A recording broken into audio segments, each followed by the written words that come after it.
Well, the camper vans are here, the tents are here, the cars are here. The road was completely closed last night to all traffic except official vehicles. Many people found they couldn't get up here. It was full. The only way people are up here is because they have been here for several days prior to the road closure to actually make sure that they pick their spot. And as we drove up last night, yesterday evening, I can tell you that we passed every single spot covered with either a vehicle or a tent. Yes, people were actually pitching their tents on the road to wait for this historic occasion. The riders set off at minute intervals, beginning at 2 o'clock this afternoon Central European time, 1 o'clock in the UK. And Lance Armstrong, who took the yellow jersey for the second time in this year's race, he's now, of course, last man off, and he goes off at 4:58 this afternoon, which, of course, is 3:58 in the UK, to give you some idea of just what to expect time-wise. And, well, everybody's been trying to forecast what the finishing time will be for the winner, anywhere between 36 and 40 minutes, I've heard. Remember that Marco Pantani holds the official record, done in 1997, of 37 minutes and 35 seconds, although Armstrong himself did 38 minutes and 1 in the year 2001. At the moment, the camera's concentrating on Filippo Pozzato, of course, was a stage winner a little bit earlier on in this tour, the youngest rider in the race, riding for Fassa Bortolo. And the crowd's here enjoying the most wonderful weather conditions. It's been glorious ever since first thing this morning here, and even at this height, and remember that we are well over 6,000 feet above sea level here, the weather is still extremely hot, and many people are wearing the baseball caps that Credit Lyonnais and others have been giving away to help cover their heads from the sunshine. Having said that, though, there is a forecast of the possible showers later, with the wind maybe getting up a little just to spoil things. Let's hope that that does not happen and that the sun continues to shine on this historic day. The total distance of the stage, 15.5 kilometers. Well, that converts to more or less 9.5 miles. And when the riders get to the top, they're 6,100 feet above sea level, having gone round those 21 numbered hairpins. The average gradient given in the book for this race is 7.9%. But if you take out the first kilometre and a half or so, which is pretty well pan flat, and then you're left with the 14 kilometres of the actual climb itself, then that actual climb averages out at 10%. And believe me, some of the stretches, as you see some of them there, out of the corners, out of the hairpins, are far steeper than that. This is a grueling climb on any occasion, but when you're riding against the clock on your own, there's no hiding place, either from the gradient or the toughness of the stage as a whole, or indeed from the sunshine which is beating down on the riders at the moment. 49 riders already on their way, and riders coming through to sign in at their before their allotted time, and of course then going on to the start gate. Now, as we look at Matteo Tossato just preparing himself for the off, and another Fassa Bortolo rider shortly going to begin this epic climb.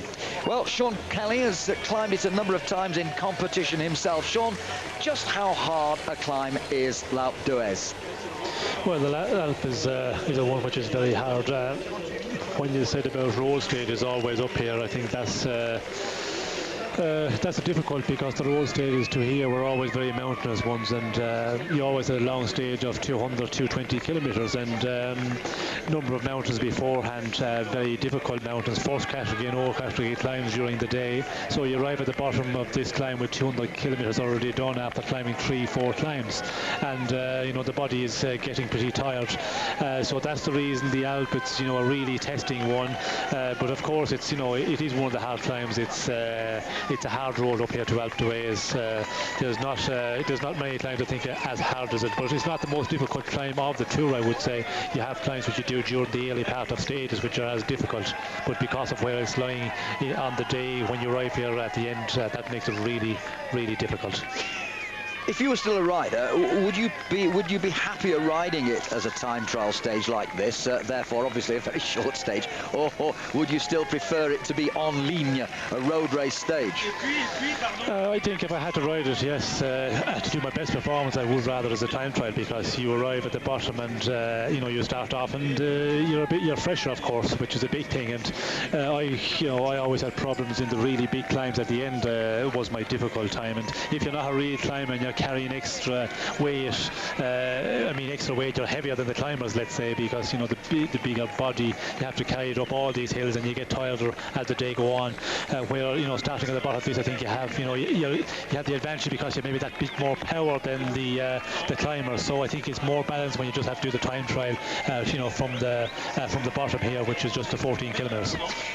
There's a very different mindset needed to ride a classic climb like this in a time trial stage, isn't there? You've got to try and get all your energy, all your ability out in what's going to be somewhere in the region of the high 30 minutes, maybe 39, possibly 40 minutes, certainly no more than that.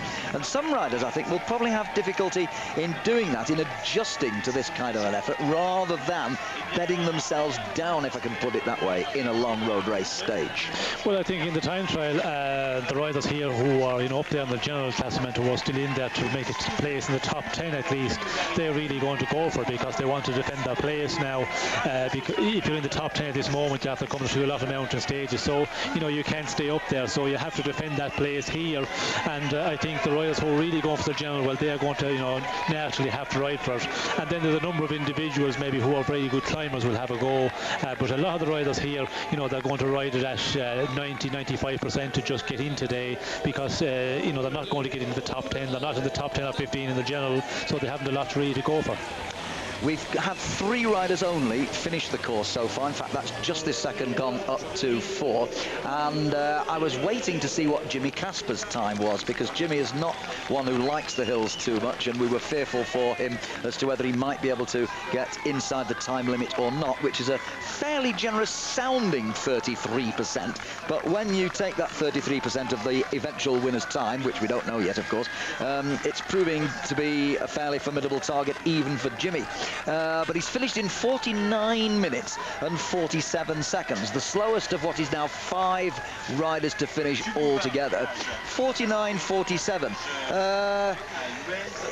He may well be inside the time limit eventually. We reckon if the winning ride is 39 minutes, then everybody's got to finish within 13 minutes of that. That's the delay.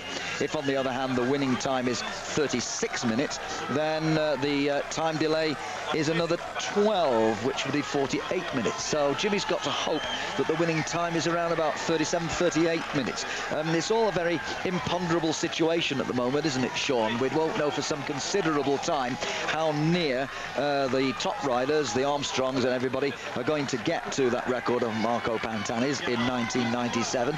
It's an unknown quantity, because we've never had a time trial up here before. I don't think, Sean, there's ever been a time trial in any other race, a local race, a small local race, maybe even an amateur race. I'm not sure we've ever had any kind of a time trial in competition up Alpe d'Huez before. Yes, I think they have yes, they have the Monte d'Alpe d'Huez, which is a climb of the Alpe d'Huez, a race called for amateurs. I don't know what category. I think it's first category amateurs, but there definitely is a race some years ago. I'm not sure if it's still going on, but they were at one time Monte d'Alpe d'Huez. Well, thank you for correcting me on that one.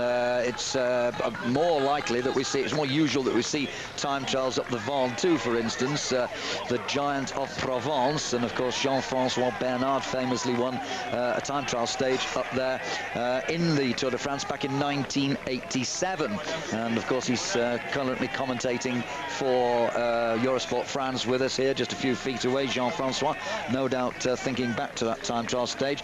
And of course, more recently still, Iban Mayo won a stage up the Ventoux, a time trial stage in the Dauphiné Libéré, but unfortunately for him, and the Euskaltels, he's now no longer in this Tour de France. So the crowds thick on the ground, both up the climb and particularly here in Alpe d'Huez itself. The police estimates, I've heard various estimates of the crowd, anything I've heard between 500,000 and 1 million people. It's a lot of people who are here at Alpe d'Huez, and if you stay with us here on Eurosport, we'll be bringing you all the time trial action from this classic Alpe d'Huez time trial stage of the Tour de France right until the last man finishes. And just a reminder once again, Lance Armstrong off at 4:58, which is Central European time, 3:58 in the UK. So time your afternoon to make sure you don't miss the biggies. We'll be back with more from Alpe d'Huez after this. Und damit man so einen Berg, hier haben wir ihn mit 1130 Metern Höhenunterschied überhaupt bewältigen kann. Tja, Vorhang auf für die größte Naturbühne der Welt. An der sich jetzt die ersten Fahrer im Gesamtklassement weit zurückliegend nach oben quälen. Einige von ihnen ohne Ambitionen, die meisten wohl. Denn hier sich um ein paar Plätze zu verbessern durch ein gutes Zeitfahren ist den Einsatz nicht wert. Aber ich sprach es ja an. Man will sich hier auch den Zuschauern präsentieren. So auch Matteo Tossato, der hier als Anfahrer für Alessandro Petacchi in die Tour ging und seinen Kapitän früh verlor. Aber diese Ausrichtung, diese wechselnde Ausrichtung bei der Mannschaft Fassa Bortolo hat ja dann zu Erfolgen geführt. Insgesamt 3 Etappenerfolge für die Blau-Weißen aus Italien. Ein Deutscher ist im Rennen. Wir wollen ihm seine Zwischenzeiten nicht vorenthalten. Nach 12,5 Kilometer ist Uwe Pöschl als 7. an der Zwischenzeitsmarke durchgefahren. Also das, was Rolf Golz vorausgesagt hat. Jetzt sehen wir hier ein Gerolsteiner Fahrzeug. Das trifft schon zu, dass Uwe Pöschl ein anderes Ziel hat, nämlich das Zeitfahren in Besançon und das Ankommen, unbedingt das Ankommen in Paris, denn das ist ihm am vergangenen Jahr nicht geglückt, als er auf dem Weg nach Nantes, ähnlich wie Ulrich übrigens in der gleichen Kurve, stürzte, sich Rippen brach und dann...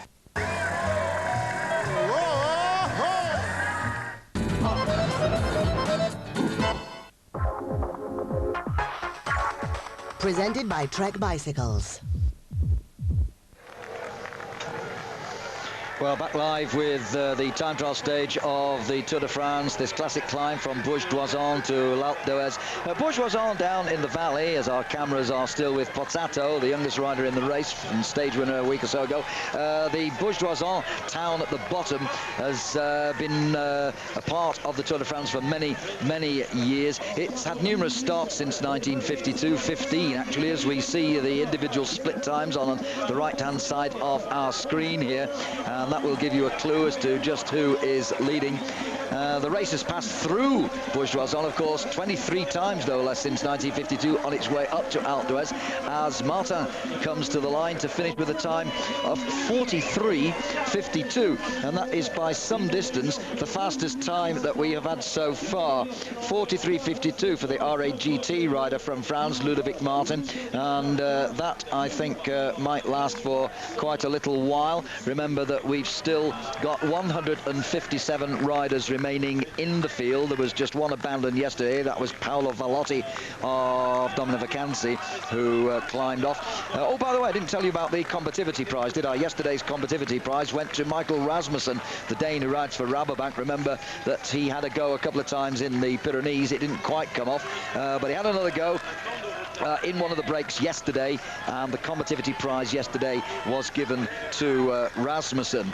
So there we are, 157 riders to tackle this climb in front of these quite enormous crowds. The traffic jams that we got involved in yesterday were quite enormous. There was a certain amount of police cooperation, particularly at the bottom of the climb, just near Bourg-d'Oisans. They were stopping yesterday evening any more unauthorised traffic, in other words, members of the public, if I can put it that way, and only official race vehicles were allowed up. But it still meant that Sean had to do a little bit of fancy driving here and there to get past occasional bouchons, traffic jams, so that we could get here before the light of day this morning. We made it, what was it, about 10:30, 11, Sean, when we finally got up here last night. It certainly took us some time, but the police cooperation actually on the lower part of the climb was quite good. They sorted the official traffic from the members of the public quite well, and that made things just a little easier going up the climb itself.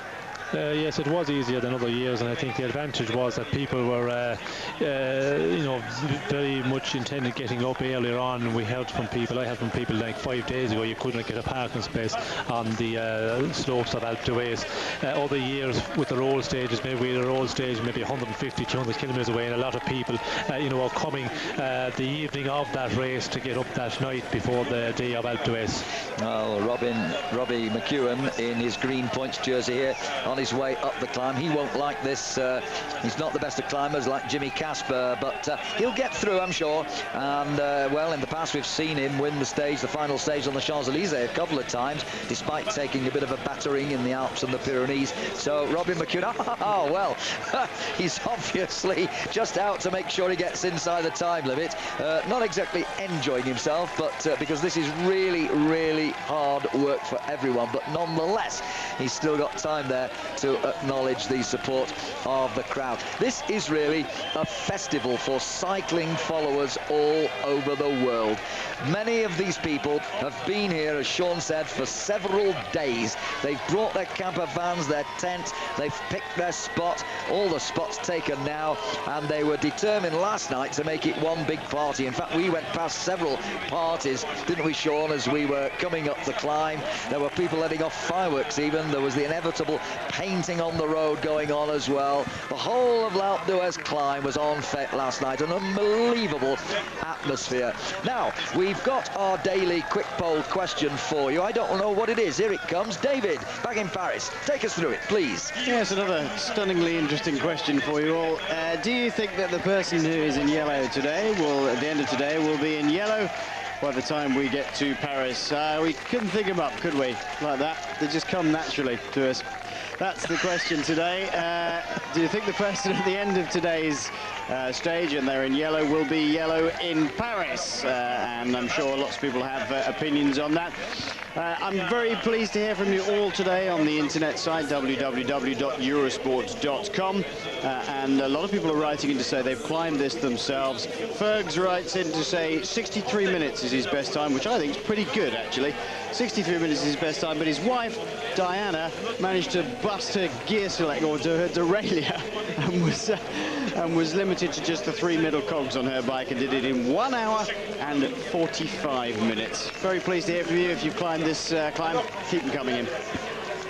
Thanks for that, David, as we see Didier Rousseff going off for Brioche-la-Boulanger. I'll tell you what, David, as we're watching, we're going back to that young man from Fassa Bortolo again, Pozzato. Maybe we can probably just squeeze in a couple of quick emails from you on this time trial stage. Got anything pertinent? I'm sure you have. Well, there's a couple of interesting ones. Yesterday we had a number of emails, mainly a lot of them actually coming from Australia, unbelievably, saying why didn't T-Mobile pick Cadel Evans? Wouldn't he have been a better bet to help Jan Ullrich out yesterday? Did they get their team choice wrong? In fact, in general, did T-Mobile shoot themselves in the foot yesterday in terms of team strategy, putting themselves further behind in the team competition as well? That's one interesting one. That's some very interesting comments about Lance's black socks yesterday, saying, what terribly bad form, don't you know? There are times, people say, we had one from Danny here saying, I remember people being thrown out of time trials for wearing coloured socks. Obviously some comments on that. It always used to be white socks, didn't it? Is it a bad fashion statement or not, one thing? Lots of people asking, are there double points at the top of this climb today? Well, we can answer that one straight away. Yes, there are. There are 40 points available at the top of today. Which leads on to the other question. Do we think that the polka dot jersey competition is now dead and buried, or is it still very much alive? So there we are. There's a few comments and topics for you. That's interesting. I like that last one about the polka dot jersey. Is it dead and buried? I'm scribbling these down so that we can get to them one by one as we have a chance. But Eric Dekker here is the man currently on screen, and of course riding in his Dutch Champions jersey. Eric, I don't think Eric will be going flat out for a super time here. Eric will be conserving himself and hoping for better things in the remaining days of the tour. Just a reminder that the leading time at the moment at the finish is Ludovic Martins, 43 minutes and 52 seconds. Eric finishing in 47.22, well into sixth place, but of course there are a lot of riders still to come. Of course, Eric Decker in the early part of the field, going in reverse order of general classification. So Eric was the 19th rider off in today's classic time trial. Just looking at my computer, Martin's intermediate times, you probably saw them on the screen, on the right-hand side of your screen not long ago. He's still leading all the other intermediate times, but Cancellara here, young Cancellara, who of course won the prologue, it seems like a long time ago now. Fabian Cancellara made a rapid start over the first 1.5 kilometres, the flat bit out of Bourg-d'Oisans, and he was actually faster than anybody there in just 2 minutes and 1 second. But now that he's got to the climb, he's actually dropped down a little bit at the the third intermediate point. Oh yeah, I'm right, second point. Third, he's not quite there yet. He's second behind Martin at the second intermediate time check. Right, back to you, David. It's all going to be statistics today, isn't it, really? There's a lot of statistics today, and look, as we look at Fabian Cancellara on the left there, from one young Italian to another, the best placed Italians since 1999. Ivan Basso has been the best placed Italian at this point since 2002, 11th, 7th and 2nd today. So he's been gradually getting better. So for those people who thought, where's he been? That's where he's been. Garzelli was 2001, Daniele Nardello in 1999, the best placed Italian at this point. So Basso, best placed Italian for the last 3 years. Jean-Patrick Nazon comes over the line in exactly 50 minutes, and I make him Lanterne Rouge at the moment. Well, that's an easy time to remember, isn't it? 50 minutes exactly for the stage winner. Remember, he's had a stage to his credit earlier on in the tour. Jean-Patrick Nazon, who famously, of course, won the final stage of last year's tour on the Champs-Élysées, riding for AG2R, and now depriving Jimmy Casper of last place. Jimmy will be pleased with that, Sean. Well, I don't think they'll be worried about their places on this time trial, the times they've done. I think the big concern will be what time Armstrong is going to do here, because for those riders, as we see Jean-Patrick Nazon there, 50 minutes.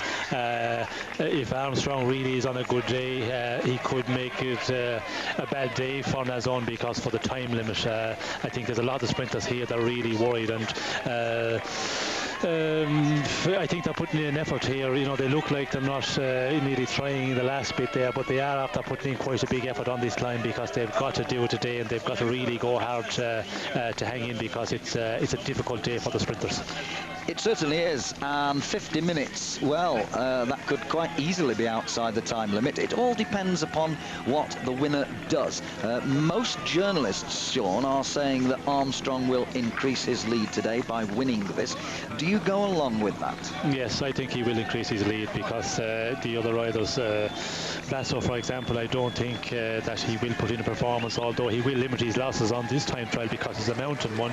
Of course, Basso, as you know, he's known not to be a great time trialist, but more on the flash, yes, he would lose a lot of time. But I think how fast will Lance go, that is the question. Will he beat the time of Pantani? And I think, you know, that starting a bit further out as well, we mustn't forget that he's 1.5 kilometres longer to the bottom of the climb, because they're starting in Bourg-d'Oisans itself. So I think, you know, it will be maybe difficult for him to beat the time of Pantani.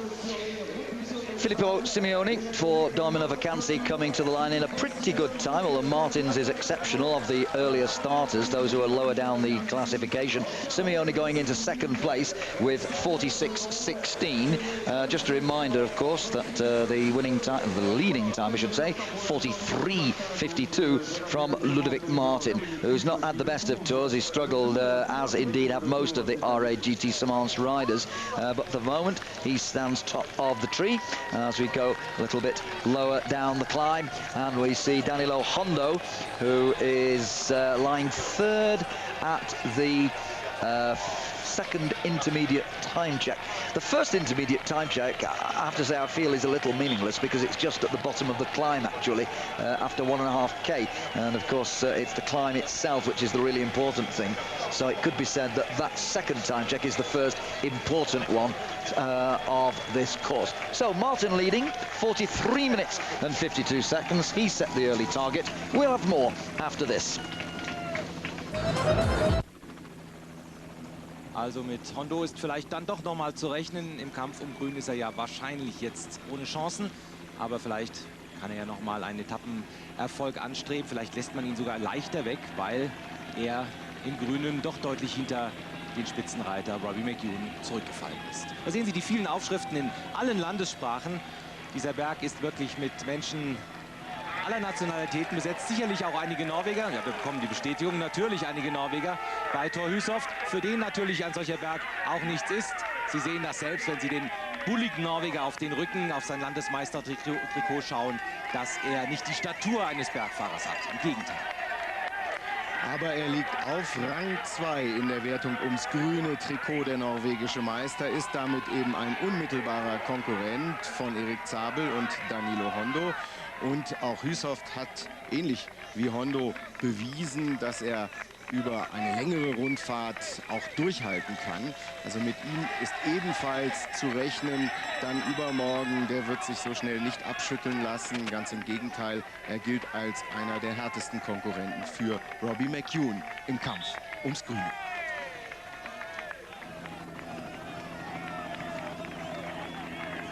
Bergzeitfahren in der Tour de France sind nichts Neues. Die fanden schon statt vor dem Zweiten Weltkrieg. Das allererste Mal an den Hängen des Col d'Iseran, allerdings nicht vergleichbar mit heute. Kurz vor Beginn des Zweiten Weltkriegs gewann der Belgier Sylvain Maas dort eine Etappe, die man drittelte. Da fuhr man erst bis zum Passfuß, gab dort einem den Etappenerfolg. Dann sagte man, hier beginnt jetzt ein Bergzeitfahren. Da fuhr man aber nur den Pass hoch und drüben wieder runter. Also dann kamen auch wieder Gruppen an. Und dann ging es aber von wegen ins Hotel hinterher. Nein, da kam noch ein dritter Teil dieser Etappe. Der führte dann noch ganz weit hinaus ins Flache. Also so ging das los 1939 von einem Bergzeitfahren, wie wir es heute kennen. Lässt sich eigentlich erst sprechen nach dem Zweiten. He's had a stage win to his credit and he's been up there and thereabouts in several of the other sprints as well.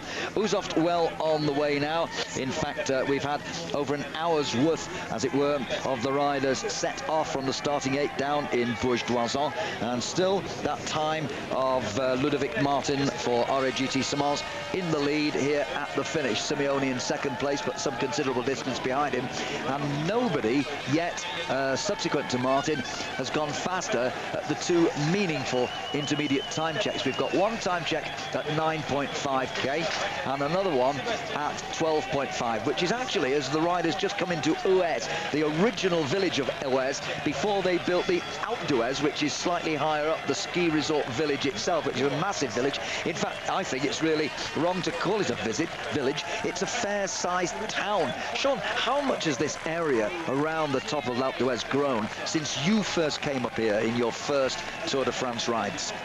Well, it has grown massively, and you know, the amount of buildings is here now, chalets and hotels, of course. You know, it's just grown enormously. When I came up here the first time, you know, it was it's about a quarter of the size of what it is now, and it's amazing. Last night, like, you know, the number of people's around here, and I think all year the Alpe d'Huez has been, you know, frequented by bikers. You know, I came over here last year when we did this tour from Ireland with a number of riders in August, and the number of people riding the climb, you know, there was quite a lot of people, and in Bourg-d'Oisans, like the people moving around on bikes, it's impressive. Certainly is impressive. The sheer volume of people up here is just quite astonishing. As you see, a great trackie expert in his younger days, a time trial expert in his middle career, a great solo specialist in the late stages of road races throughout his career, Vyacheslav Yekimov. Now, Yekimov is the kind of rider who might just give this a fair old go. What do you think, Sean? Or will he conserve his energies for the further help that he's expected to give to Lance Armstrong in the closing days of the Tour? I would expect Yekimov just to ride up here and not give it 100%. He's a lot of work to do in the coming days, and I don't think there's a time trial for Eki. It's a bit, you know, too hilly, and he doesn't like the hills really that much, and especially in a time trial. Of course, the flat time trials he's a specialist, so I would say like he'd just come up here and do an average time. Tor Uzov, a little bit higher up the climb now, and of course he is his country's time trial champion, but the championship that he rode to get that championship was not a mountain time trial, was it, Sean? And this might not be quite Tor Uzov's kettle of fish either. No, certainly not. He, he's had a great tour. He's been very active. Looks very strong, but he will need all the strength here today to, to get that big, heavy body up here. And the time limit, because we've seen him on the climbs, he is struggling quite early in the race, and he will have to make a big effort. And that's the thing for the sprinters today. They are going to have to make, very close to the 100% effort, to get inside in a fair time, not to have problems with the time limit, the time delay. Let's just go to one of the two of those questions that we got through David, as we see so it was off going a little bit higher up the climb. First of all, that one about T-Mobile leaving out Cadel Evans. I know you're a little bit of a Cadel Evans fan. You've liked what you've seen of him in recent years, Sean. Was it a mistake for T-Mobile to leave Cadel Evans out?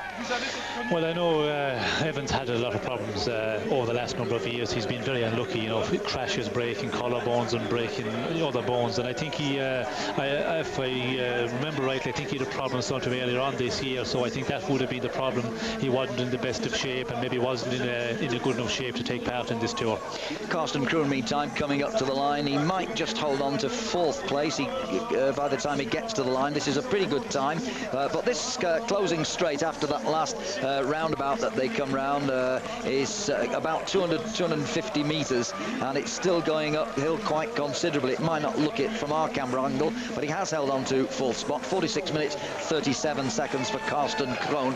That's 46 seems to be about the par for the course for these earlier riders, although just a reminder that Jean-Patrick Nazon did 50 minutes exactly, and he will be holding his breath, I would think, when he's got his breath back, that is, for the thick end of a couple of hours, really, before Lance Armstrong comes in, and then we can absolutely see what that time delay is, because only then will some of these sprinters with the slower times know whether they're still going to be in the race tomorrow. Slightly tongue-in-cheek one from Danny and others, Sean, about the black socks that Lance was wearing yesterday. Bad form, say a lot of the de rigueur cyclists. What's your take on black socks? Well, it's something that it's rare we see the black socks, or anything outside the white socks. Let's say in racing and road racing. Surprising to see Lance yesterday with that. Of course, it's came in a little bit more in the mountain bike scene where they use different colour socks, but it's not the first time we've seen somebody on the road using other than white socks. No, it's not the first time. It probably won't be the last, but at least it provoked a little bit of email flurries as we see Santiago Botero for T-Mobile, the Colombian, setting on his way. Remember, he is the former world time trial champion, but as with those who are time trial champions of their nation, or indeed former world time trial champions, those courses are not normally mountain time trials. And mind you, Botero in the past has shown just how good a climber he can be, so combine his climbing ability with his known time trialing ability. What sort of performance would you expect from Botero? I think we'll be seeing a poor performance from Botero, because he hasn't been going well in this tour at all. We've seen him get into breaks. Yesterday he was in that break and he disappeared very quickly, and at a moment I thought he might have been waiting back, because the tactic with Ulrich going into the attack, I thought he might be doing something there, but we never even see him on our TV because he came back so quickly and went back through the group. Haven't been performing at all over the last 2 years, a long ways off what he was 3, 4, 5 years ago, because he did some fabulous performances, some fabulous stages in the tour, but this year, even the work he's been doing for the T-Mobile has been very little, and he's been very little to the fore in the mountain stages, where we should be seeing him doing quite a lot of work for T-Mobile. Carlos de Cruz on the road. He's a slightly taller rider than Botero, and these tall, rangy riders, if they're carrying a little bit of extra weight rather than the little whippersnappers, they're going to find this a particularly grueling climb. And Carlos de Cruz here, well, he's not got the best of rhythm on this steep gradient. And, well, this looks a little bit better from Brioche La Boulangère. And this looks like Laurent Lefebvre, who is catching him up. Lefebvre went off, of course, 1 minute behind Carlos de Cruz. And here you see Lefebvre coming up to him, gaining on his minute man, Sean. Yes, well, it's quickly lost a minute, and we see here de Cruz. You know, he's not turning it. He's not smooth at all, and he needs to get out of the saddle a bit more. We see him now; he's out of the saddle, and you have to do that. You know, keep on in and out of the saddle all the time. If you're not a good climber, as de Cruz is not, you have to keep on working on it, because the time limit is going to be very important here. And as we see Lefebvre, he's a good rhythm, and you know. For like of de Cruz, you know, he has to be careful today, because the time ticks away very quickly and he could be in problems later with the time delay. Well, you may have noticed in the longer shot there that just ahead of the riders, as we come back to Robbie McEwen. Oh, McEwen's coming up to the line, so I'll go back to the point I was just going to raise in a moment. But this is a very crucial time for Robbie McEwen. And it looks to me, Sean, as though he's done a little bit better than he might have expected. I was fearful that McEwen might be outside 50 minutes, particularly when I saw Jean-Patrick Nazon's 50 minutes exactly. He's going to be just over the 48-minute mark, I think, by the time he gets to the line, and I think that might just be good enough. 48, 1, 2, 3. He's just coming up to the line now, and he doesn't look too perturbed. So, way, celebrations! Oh, that is really something. The crowd loved that. Robbie McEwen coming to the line and giving us all a really, really wheelie finish. Beautiful.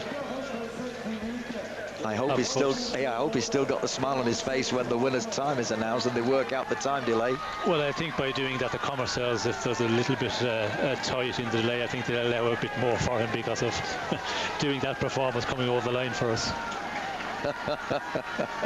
Well, 48 minutes and just a handful of seconds anyway for Robbie McEwen. Wonderful stuff from Robbie the Aussie, ever the joker, and he did make a few little gestures of the nicest kind, by the way, gesticulating, thanking people up and down the course for all their support. So he's clearly enjoyed himself as much as one can on this grueling climb. Just to get back to the point I was making about just ahead of the riders, each rider is preceded by 2 policemen on motorbikes, and that is one way of clearing the way for the riders, because of course not all of this course is barriered, as we see Lefebvre coming towards the second time check, and there's a whole army of them literally in pairs going up the mountain, and then they're actually going down. There is another way down that not many people know. It's a little track, little more than that, and it wends its way down in a series of hairpin bends. It's not the sort of road we could use as an alternative road for climbing up. It's not good enough,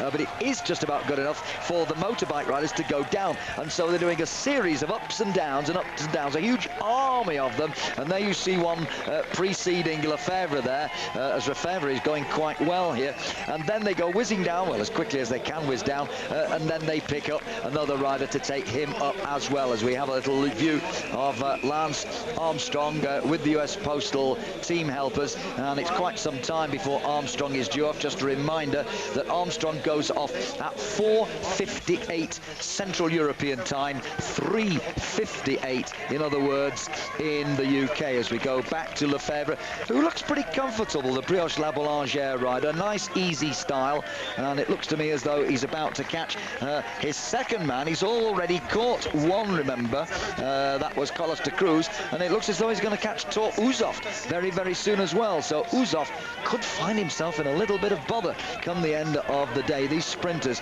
are going to have a long, long, worried wait after they've recorded their times to see whether it is indeed inside the time delay, which is 1/3 of the winner's time.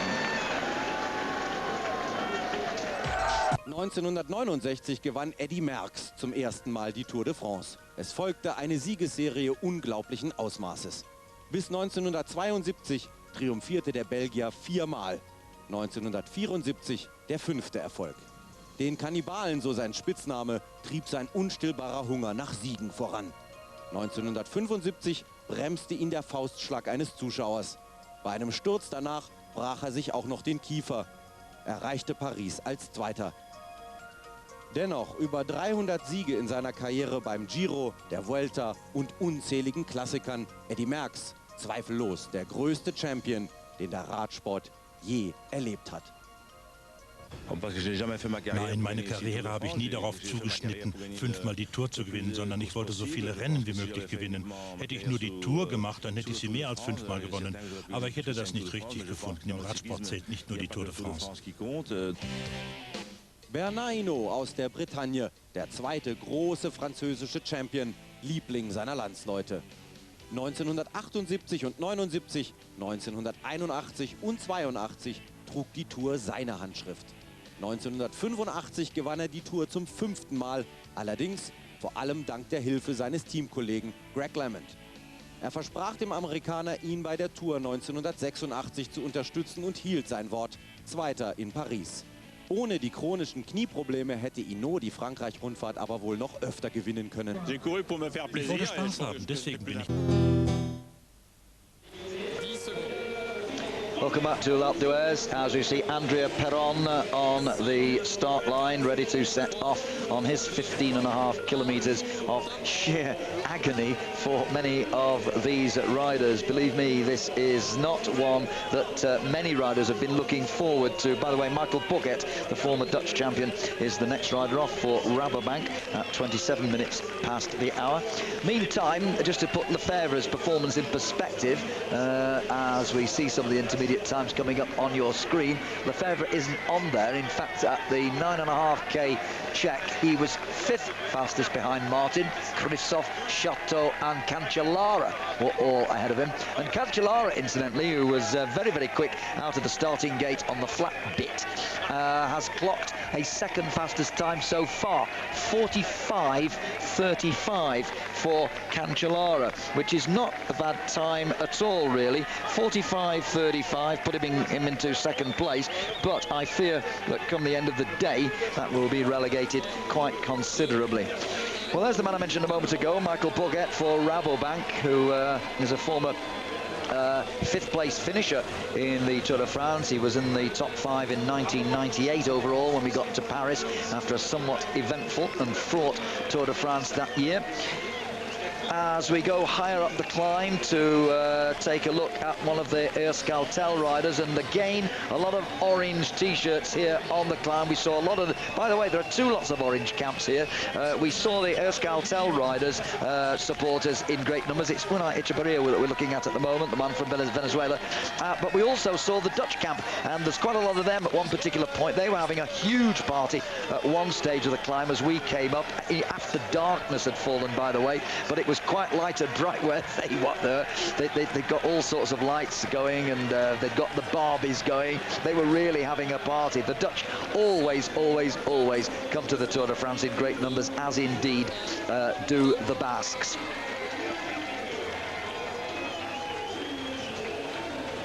Now Laurent Dufaux coming out of the starting gate for Quick Step d'Avitement. Laurent's been round for quite a little while now.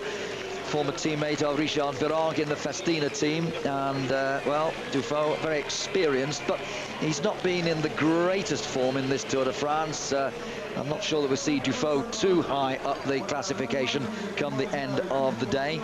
However, Danilo Hondo is coming up to the finish, and he's still in 3rd place at the moment, but he's got a well, in 4th place, he's finished now, 45.36. So Hondo not doing too bad a time. 45.36 is there or thereabouts. But again, we've seen some of the riders, of course, down at the bottom end of the classification. We have yet to see all the riders at the top end of the classification. The starting order is very, very simple for this time trial, and indeed it will be the same at Besançon on Saturday, the flatter time trial.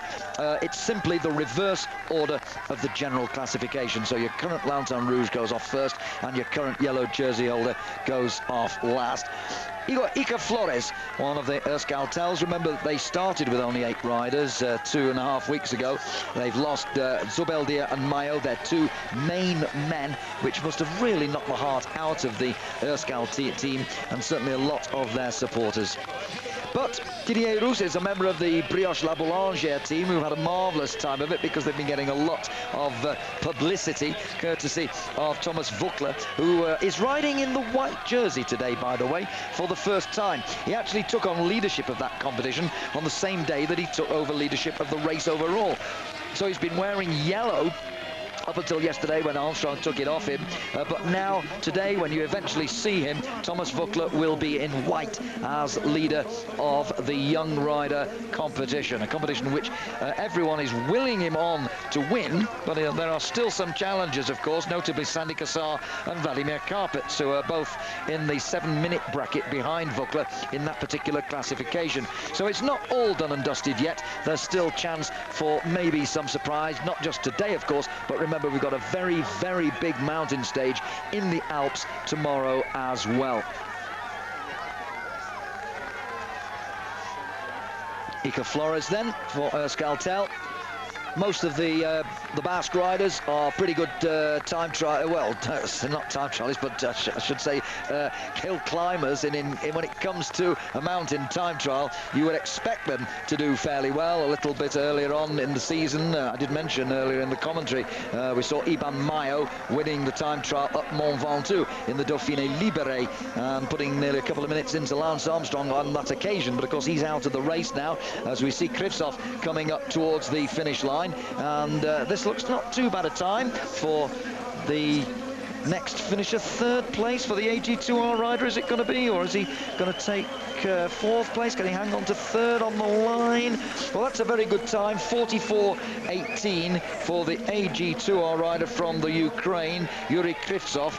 And well, we've got one or two in the 43, 44, 45 bracket yet, but remember, even those will pale into insignificance, I feel, as we get towards the thick end, the back end of the general classification.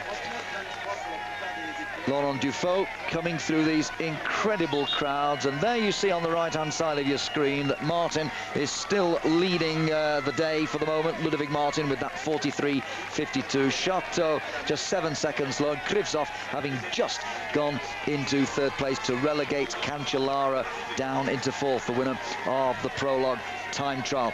Dufaux going through these enthusiastic crowds here. A long section in the middle of the climb is not barriered, so hence the crowds will be very, very close to all these riders, and that's going to be quite a risky sort of thing. But as I said, each rider is preceded by two gendarmerie motorcyclists. You can't quite see them in front of Dufaux. They've gone and the crowd's closed in again, so there's not much point, some might say, in having them. But they have actually barriered off rather more at the top end than I had expected. And Sean, that's not a bad thing. You can't barrier perhaps the whole of the races. We see Paolo Bettini on the quick step, Davitamon on the line, but they have certainly barriered off a lot more than we've seen barriered for the road race section when we've come up here in the road race stage. Yes, they certainly have. There's much more. Well, the last 7 kilometres are barriered, where before that wasn't the case, and it's a dangerous one for the big favourites. We see there, of course, the motorbikes out front, but the crowd closed in very quickly. We see with Dufaux there, there's a spectator trying to take a photograph, and they stand out too long, and when they're looking through the lens of the camera as well, they don't realise how close the rider is coming, and you know, we see that just the last moment they just stand out of the way. So it will be difficult for the big favourites, and especially for Lance coming up here. It will be, you know, a time where he'll be a little bit conservative in the lower slopes. Well, of course, what you've said reminds me of what happened to Giuseppe Guerini in 1999, when he broke clear of the lead group of riders, including Armstrong and one or two others, and a photographer did exactly that, stepped out in front, didn't realise how close Guerini was, bang, Guerini hit the photographer, down they both went, and Guerini had only got about 20 seconds, remember, on the Armstrong group at that time, and incredibly, he got back on his bike, a spectator gave him a little push off, and away he went, and he still managed to win the stage. What an anxious moment that was. Yes, well, it's definitely an anxious moment when you're out there in front and you're not sure, you know, your advantage you've got, and you know how fast the ones behind you are coming up. So when you fall off like that, it's, you know, it's a difficult time we see with Guarini, and luckily, like, he was on his own, because if there had been a group of riders there, we could have seen a number of riders fall on that occasion. But you know, it's difficult on Alpe d'Huez. What do you do as, you know, 14-kilometre climb, 7-kilometre barriers at both sides? Like, it's amazing, like the truckloads of barriers have to be taken up here and will have to be, you know, dismantled when the race goes away again. And of course, as you said, the police, there's 650 police on the roadside alone here coming up this 14Ks, and then the motorbike outriders. So it's a difficult one to control, and for the organisation, you know, it's a major problem today. And they say anything from 500,000 people to 1 million. So it's you know, on a section of road of 14 kilometres, it's a huge task to control. It's a massive task to control, Sean, and I think we have to take our hats off to ASO, who organised the Tour de France, for them simply taking on this new project of making it a time trial. I think they must have known that so many people, knowing it was a time trial stage and they could pick out their favourites so easily coming up as they do one by one, surrounded by this wonderful backdrop of magnificent scenery and huge mountain peaks. I think they must have known that this would probably be a new record for crowds drawn to this classic place, and yet they nonetheless decided to do it. And so far, the weather's also helped. So far, it seems to have been a massive success. We just have to hope that nobody does get involved with the spectator. You see, I mean, we've seen this many, many times before, even in a road race stage, like the Guarini incident, when a rider's been on his own, and he's just hoping and hoping and hoping that these spectators will part like the Red Sea and allow them safely through. Yes, and when you talk about the number of people, and I was just reading the paper this morning around the bottom of Alpe d'Huez, Bourg-d'Oisans, and of course Alpe d'Huez itself, they did a count, and there's 3,000 camping cars around, and there's 700 on the climb to Alpe d'Huez alone. So if you just imagine that, 700 camping cars with all the people we see in tents and just private cars, you know, it's just amazing. Really, the TV, you get, you know, a picture, but you don't, and you really come up and drive up here, that's when you get the real picture, and it is, you know, it is frightening. Not only that, but another thing which television can't accurately portray somehow is the steepness of these gradients. For some reason, television cameras tend in some strange way to flatten it out to the viewer's eye. But when you're actually driving up in a car, or indeed, of course, riding up on a bike, I wish, then you realise just how cruel this slope is, Sean. Yes, well, you really have to get on your bike and to get on your bike and ride. And we had somebody there, David was saying from Paris, there was somebody who rode up, and his wife rode up in 3 hours 40. I was reading the paper this morning, and Sheryl Crow, she actually rode up here in June because Lance was doing some tests here on Alpe d'Huez, and she had got her bike out and she did it in 1 hour and 40 minutes. So it was, you know, that's a nice time, because to get up this climb, if you're not, you know, a bike rider for a number of years, it is a huge climb to get up. Well, we heard from Sheryl Crow a little earlier on in the Tour de France when she was good enough to come in, and she didn't let on that she'd been doing some secret cycling. That only came out more recently, indeed, and I'll tell you what, that's not bad for somebody who is used to standing on a stage and singing her heart out for the benefit of huge audiences, to get on a bike. I didn't realise that she had it in her. That's a terrific performance from Sheryl Crow, indeed. I'm not sure I could get anywhere near that right now as you look at Fedrigo coming up to the second time check, but I don't think he's going to trouble the leaders particularly. He's not quite there yet. As we go back to Andrea Perron, who we saw starting earlier, one of Ivan Basso's team. Basso, of course, will be the penultimate rider to go off, just 2 minutes in front of the current holder of the yellow jersey, Lance Armstrong. Stand by for more from Alpe d'Huez after this. Prozentsteigerung sind, die es hier zu bewältigen gilt. Der Mann, der kurzfristig vor dieser Tour de France für Jörg Jaksch ins Team kam, das will ja auch was heißen. Hat er sich schon mental verabschiedet? Auf einmal kommt der Anruf seines sportlichen Leiters Björn Ries, du musst ran. Jaksch hat sich den Ellenbogen gebrochen. Und er fährt so gesehen eine gute, eine wertvolle Tour für die CSC-Mannschaft. Mit ihrem Topmann Ivan Basso von dem heute einiges erwartet wird, obwohl er gerade am Berg nicht die besten Referenzen hat. Tja, wenn man zurückdenkt an die Referenz des Jahres, das war nämlich das Bergzeitfahren hinauf zum berühmt-berüchtigten Mont Ventoux im Rahmen der Dauphiné Libéré, der wichtigsten Vorbereitungsfahrt für die Tour de France, die man vielleicht auch mal Jan Ullrich empfehlen sollte als Vorbereitung. Jedenfalls da konnte Ivan Basso nicht über einen 29. Platz hinauskommen. Weit, weit hinter Lance Armstrong, der seinerzeit Fünfter wurde. Sieger oben Ivan Mayo, da war er dann Favorit für die Tour de France und inzwischen sang- und klanglos ausgestiegen. Der Mann, der Baske fürs Euskaltel-Team, entnervt von Rad vor der gestrigen ersten Alpenetappe. Also muss man offenbar doch sagen, dass dieses Zeitfahren am Mont Ventoux vor 5 Wochen, vor 6 Wochen inzwischen, nicht mehr die Aussagekraft hat, dass die Formsteuerung bei Armstrong und Basso besser funktioniert hat als bei einem Ivan Mayo. Jetzt warten wir aber mal auf Laurent Lefebvre. Jetzt könnte die Zwischenbestzeit von Ludovic Martin wackeln, wollte ich sagen, aber ich sehe schon in diesem Moment vor den letzten 300 Metern, da er ins Ziel einbiegt, er wird es nicht packen. Eine gute Zeit für den Teamkameraden von Thomas Vöckler, aber nicht die beste. Die wird also weiter behauptet von Ludovic Martin, der Mann, der aus dem Flachland kommt, in der Seine lebt, in der Nähe von Paris, der aber, Sie sehen es unten eingeblendet, weiter die Bestzeit hält. Ja, die Jungs fahren mit mehr als 20 Kilometer da hoch. Auch Erik Zabel ist dazu in der Lage.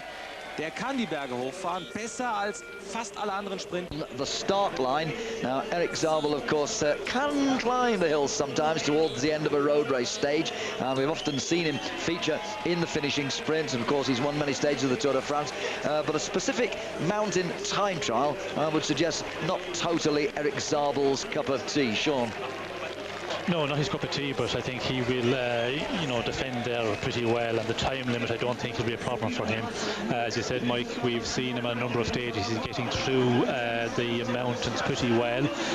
So I don't think the time delay will be for him a problem. But he's going to have to make an effort here because, you know, the time limit is so small.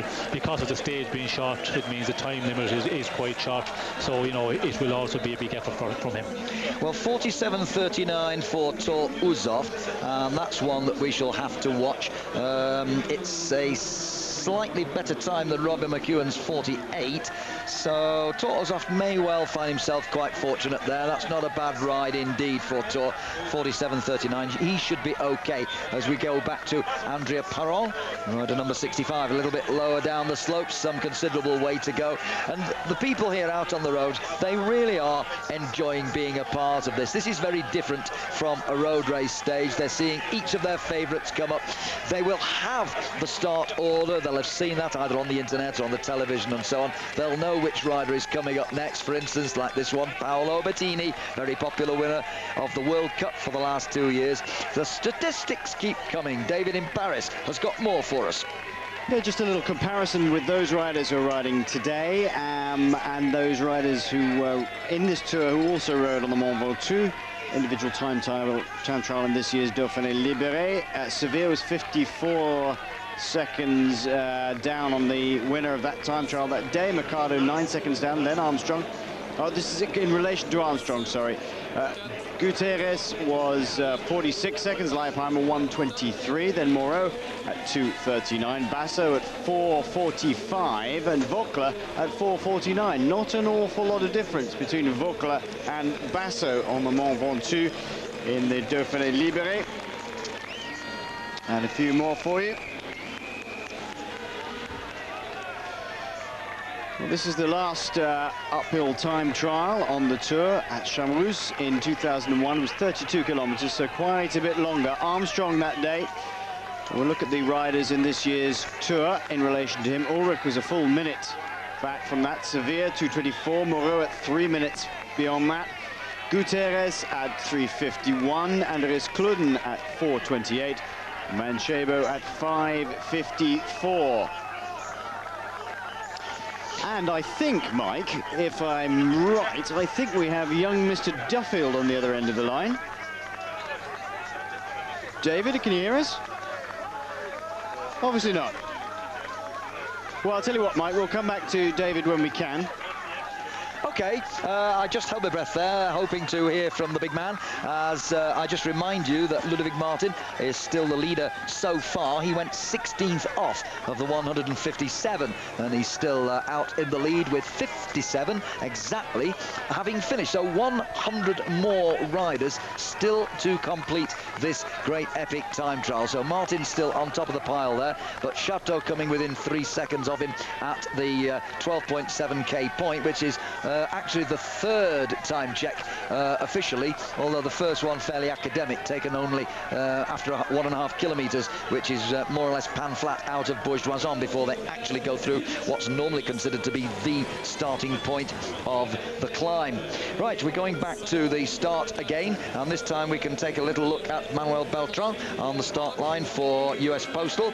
The Spaniard, of course, having come to USP last year to assist in the continuing quest by Lance Armstrong for Tour de France victory. He was highly successful in assisting Lance last year, and he's certainly played his part again this year. Beltran, we've seen him on the climbs at the front doing the donkey work along with many of the others of the US Postal climb, and I'm sure he will do quite a reasonable ride. Now, Paolo Bettini, one of the little fellas, not particularly a time trialist, but nonetheless we've often seen him perform reasonably well on hills without ever being a star climber. We certainly saw him in the early stages of this Tour de France, nicking little points here and points there on the 4th and 3rd category climbs before eventually giving way in the King of the Mountains competition to his teammate Richard Veron. But I do remember there was one stage in particular last year when we did see him giving Veron valuable assistance in a breakaway, and because he's one of the smaller fellas, Bettini, he's always been able to get up the climbs reasonably well. Going back to Rabobank now, and Michael Bourget, who's higher up the climb now. Bourget, of course, a former Dutch champion, and well, he's always been there or thereabouts, Michael, without ever making the big breakthrough into the top 3 or 4, and he's not had an overly successful Tour de France. But you have to remember that very early on he had a rather nasty crash on the run into one of the stages, and he fell heavily on his back, Bourget, and that did give him a bad time for several days, didn't it, Sean? Yes, he did. He fell heavily and he was suffering for quite a while, and I think it took quite a bit from the early parts of the tour, because he'd be a rider who we have seen in some of those earlier breaks. So not a good tour for him at all, or for the Rabobank team. And as we see here, Chabaria, not a great tour for them. A disastrous tour really for that team, Escatel, because as you said, the orange in the Pyrenees, they were very disappointed. I think the Dutch also here, some years back we see the Dutch, they had a lot to shout about as we see him coming up.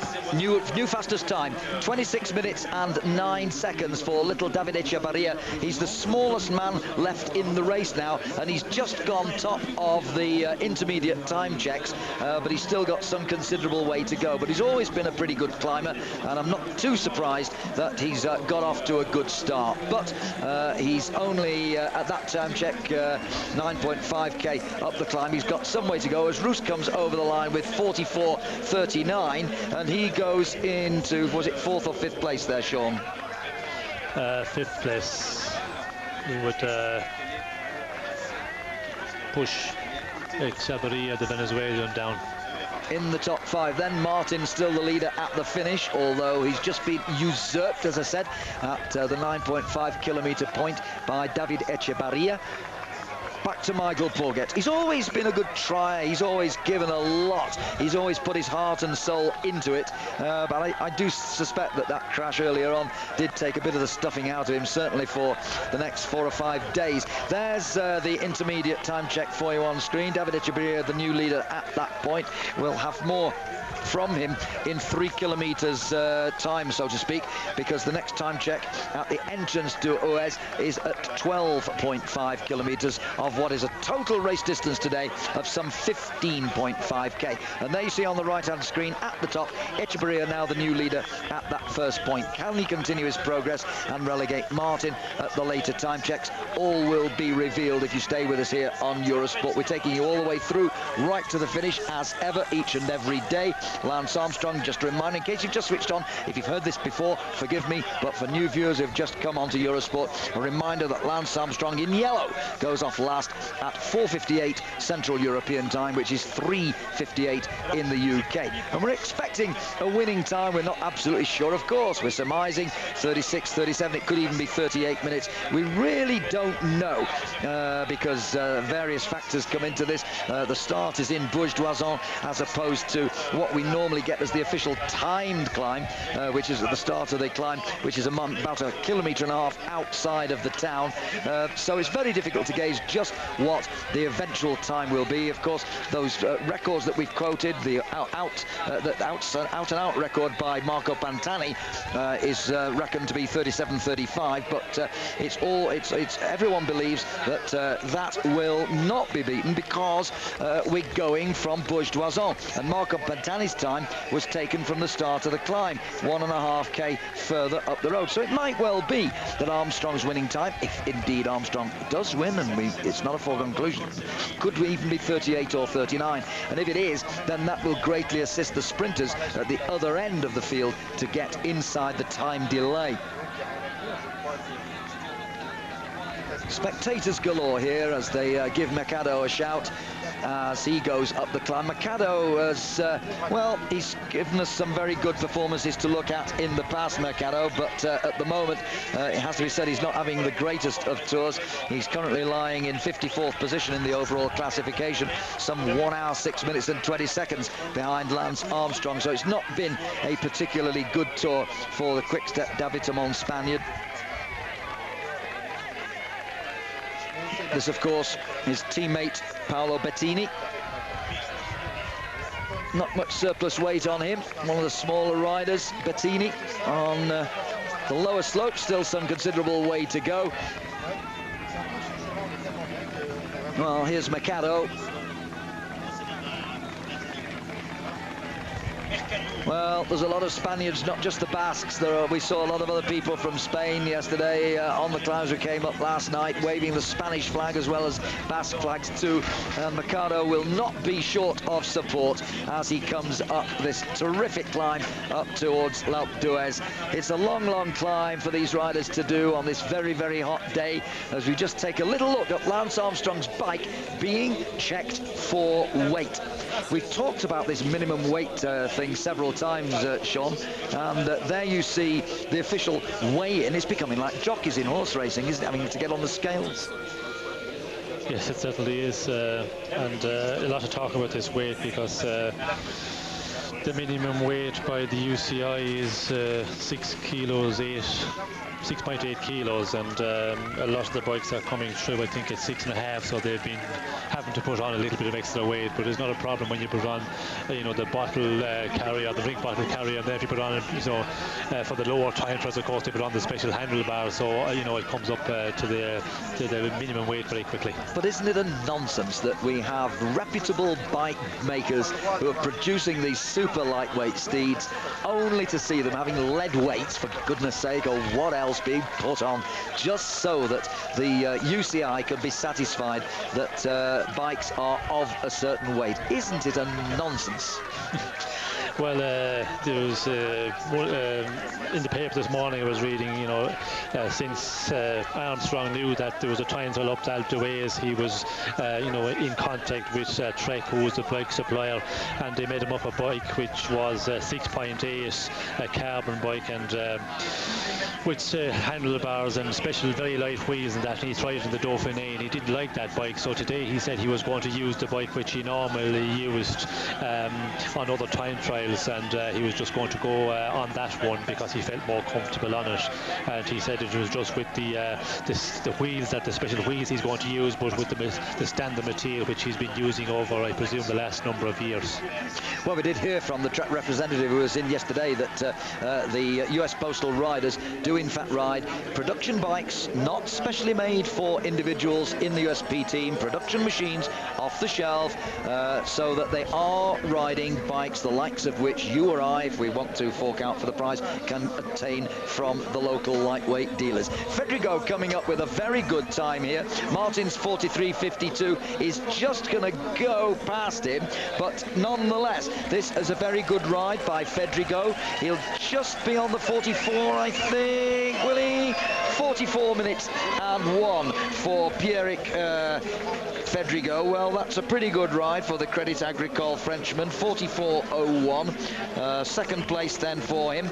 Pretty good ride indeed, although remember, and I do keep repeating it, I know we've still got all the top men to come a little bit later on, but going into second place for the moment at the finish, and we've had 66 riders through so far. Martin's 43.52 still leading.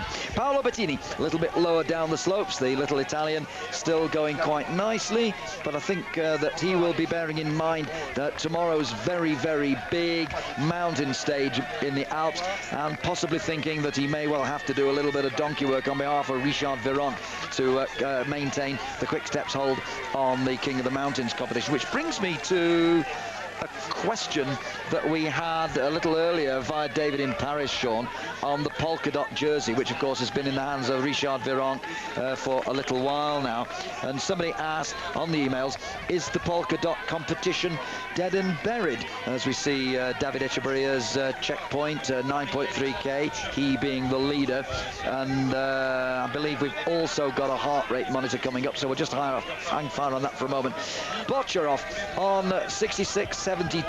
Well, very low at the moment, and that's because he's just preparing for the off. Once, of course, he gets underway, poof, that will probably shoot up to around 140, 150 at least. He's a little anxious at the moment as he gets into the starting gate, so the heartbeat beginning to pump, but it's sure to go up a little later. Back to that question, Sean. And Bocharov's starting any second now. It will zoom up, I'm quite sure. Is the King of the Mountains competition all tied and soldered, or is it still open? The reason that I think somebody asked about that, I don't think we got the name from the person who asked that question, is that remember, there are points available today. This is an Or category climb, which would normally be 20 points for the winner, but because of the new rules today, it's 40 points. We've got a massive mountain stage tomorrow. If Virenque were to miss any break going, he could yet surely find himself usurped. And look how Bocharov has suddenly shot up from 60 odd to 117. And remember, he's on the flat bit. Wait till he gets to the steep bit. It will get even higher than that. What do you think about the King of the Mountain competition, Sean? Well, it's definitely not finished for Virenque, because as you said, double points here today, 40 points for the taking, and it looks like Armstrong, will take them. So it puts him back in the position, Armstrong, although he's not really going for the polka dot jersey. It's going to make a difficult situation for Virenque, because with the days coming, a lot of big climbs, and if Virenque is on a little bit of an off day and he can't pick up some points, he did very well yesterday, of course, but he left a lot of strength out there yesterday, and we have to wait and see, because he's been in a number of these breaks, long breaks out front. So I would say that he's a little bit concerned with Virenque at this moment, because he knows that Lance is going to go very close to taking the top points today, and he will be move up into a dangerous position for him. Where do you expect to see Richard Virenque in the final result today? I think today Virenque is just going to come up here and give it 85-90% of an effort and just get in, because he knows he's not going to finish up at the top places to pick up any points for the mountain classement, and he's going to just recover after yesterday and get ready for tomorrow's big stage. You're expecting a big push again from Virenque tomorrow? Yes, he definitely have to go for it, because with Lance getting up there in a dangerous position, I think he's going to have to try and get away and pick up some points in the early part of the race. And the further he's down the journal, the better it is, because that way he'll be allowed to go ahead in the early part of the stage and take some minutes in ahead and pick up some points for the mountain prize.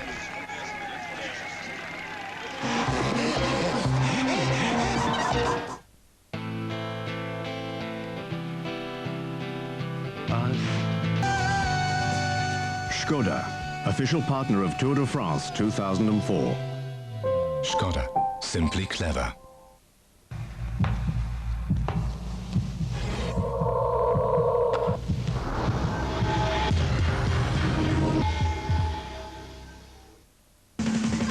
Why print at home? Get real photos from your digital camera with Fujifilm. More brilliant, long-lasting, and for less than you think. Real photos from digital. Now at your photo shop.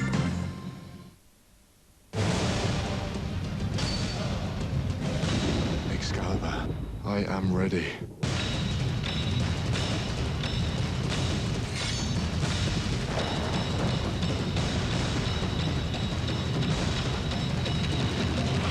King Arthur.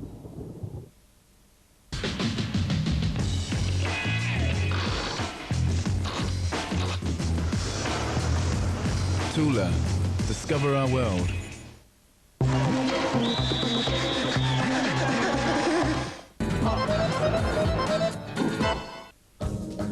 Great performance with Severin for all disciplines in the household. Welcome back to Alpe d'Huez on this epic day. A little bit of history being made here with the first ever time trial up this massive climb. And Yakimov just finishing in a time just inside 46 minutes. So not too bad, not all that good, an average sort of time. Was that what you more or less expected from Yeki, Sean? Yes, certainly, as we said, I don't think he was going to go for that today. Too much important days coming for the US Postal Berry floor and to look after Lance. I think he just went out there and, made sure that he was well inside the time limit, and that's the time that he's done. 45.55 then for Vyacheslav Yakimov as we go out back to Paolo Bettini. Not much of the big ring today from any of these riders, most of them on the little chain ring, an assortment of sprockets available to them. Of course, these days, both Campagnolo and Shimano make 10 speed cassettes. We've gone up to 10, a long way from when I first started cycling, and if you had a 3-speed in those days, you were the king of the road, I can tell you. We've gone from 4 to 5 to 6, 10 speeds at the back to pick from on the back end. Of course, with a double chain ring, you've got 20, and of course for a lot of people, even triple chain rings, and we've seen a lot of triple chain rings this Tour de France, Sean, perhaps more than ever before. So you've got in theory 30 different gears, although some of them do overlap a little bit from one chain ring to another. Nonetheless, it's a large choice, and most people are able to climb up this mountain one way or another if they get onto the little gears and just twiddle it round, take the time, enjoy the scenery, and you too can kind of climb up Alpe d'Huez. Yes, well, you have a big selection of gears. Those guys, they have a great selection of gears now, but you don't use many of them on this climb. When you get into the bottom of the climb in Alpe d'Huez, you go into this inner ring, which I think most of the riders will be using 39. Maybe some of the ones, the favourites, will be using a little bit bigger, but you just climb on 17, 18, 19, and you walk through the gears quite a lot, as we see Astaloza's time coming through. Quite a good time at the moment, 26, is it? Well, he could take the lead. I think he's just about coming up to the line. There you go. He's just taken the lead at the 9.5 point. Astaloza, who's a former winner of the Tour Down Under, has gone into the lead as we go back up to the top to see Santiago Botero coming to the line. Well, this is not too bad a ride by Botero, former world time trial champion, but we've talked about his lack of form. But he's gone into 5th place, Botero, 44.29. Well, not too bad a time indeed for one who's supposedly out of form. So Botero's presumably put in a reasonably big effort to make that time. The man from Colombia riding for T-Mobile, 44.29, as we see yet another T-Mobile man down in the start gate here. And this is Giuseppe Guerini, the hero of L'Alpe d'Huez back in 1999. Yes, one of the winners here on L'Alpe d'Huez, and that was despite that remarkable, bizarre moment when he collided with the photographer and still managed to win the stage. Now, Guerini is a good climber. We've seen him going quite well in the mountains here on this Tour de France. Could we see a little bit of a surprise here, maybe, Sean? I would be surprised if we see him throwing a big effort here. I think again he's going to be under orders from T-Mobile for the days to come, that he has to be ready to open the battle, as we see yesterday Jan Ullrich going first. I think we will see more of that from the T-Mobile team, and Guerini is the one who can do it very well, because he's a very good climber. So today I think he will ride within himself. ISF, and I don't think he will give it 100%.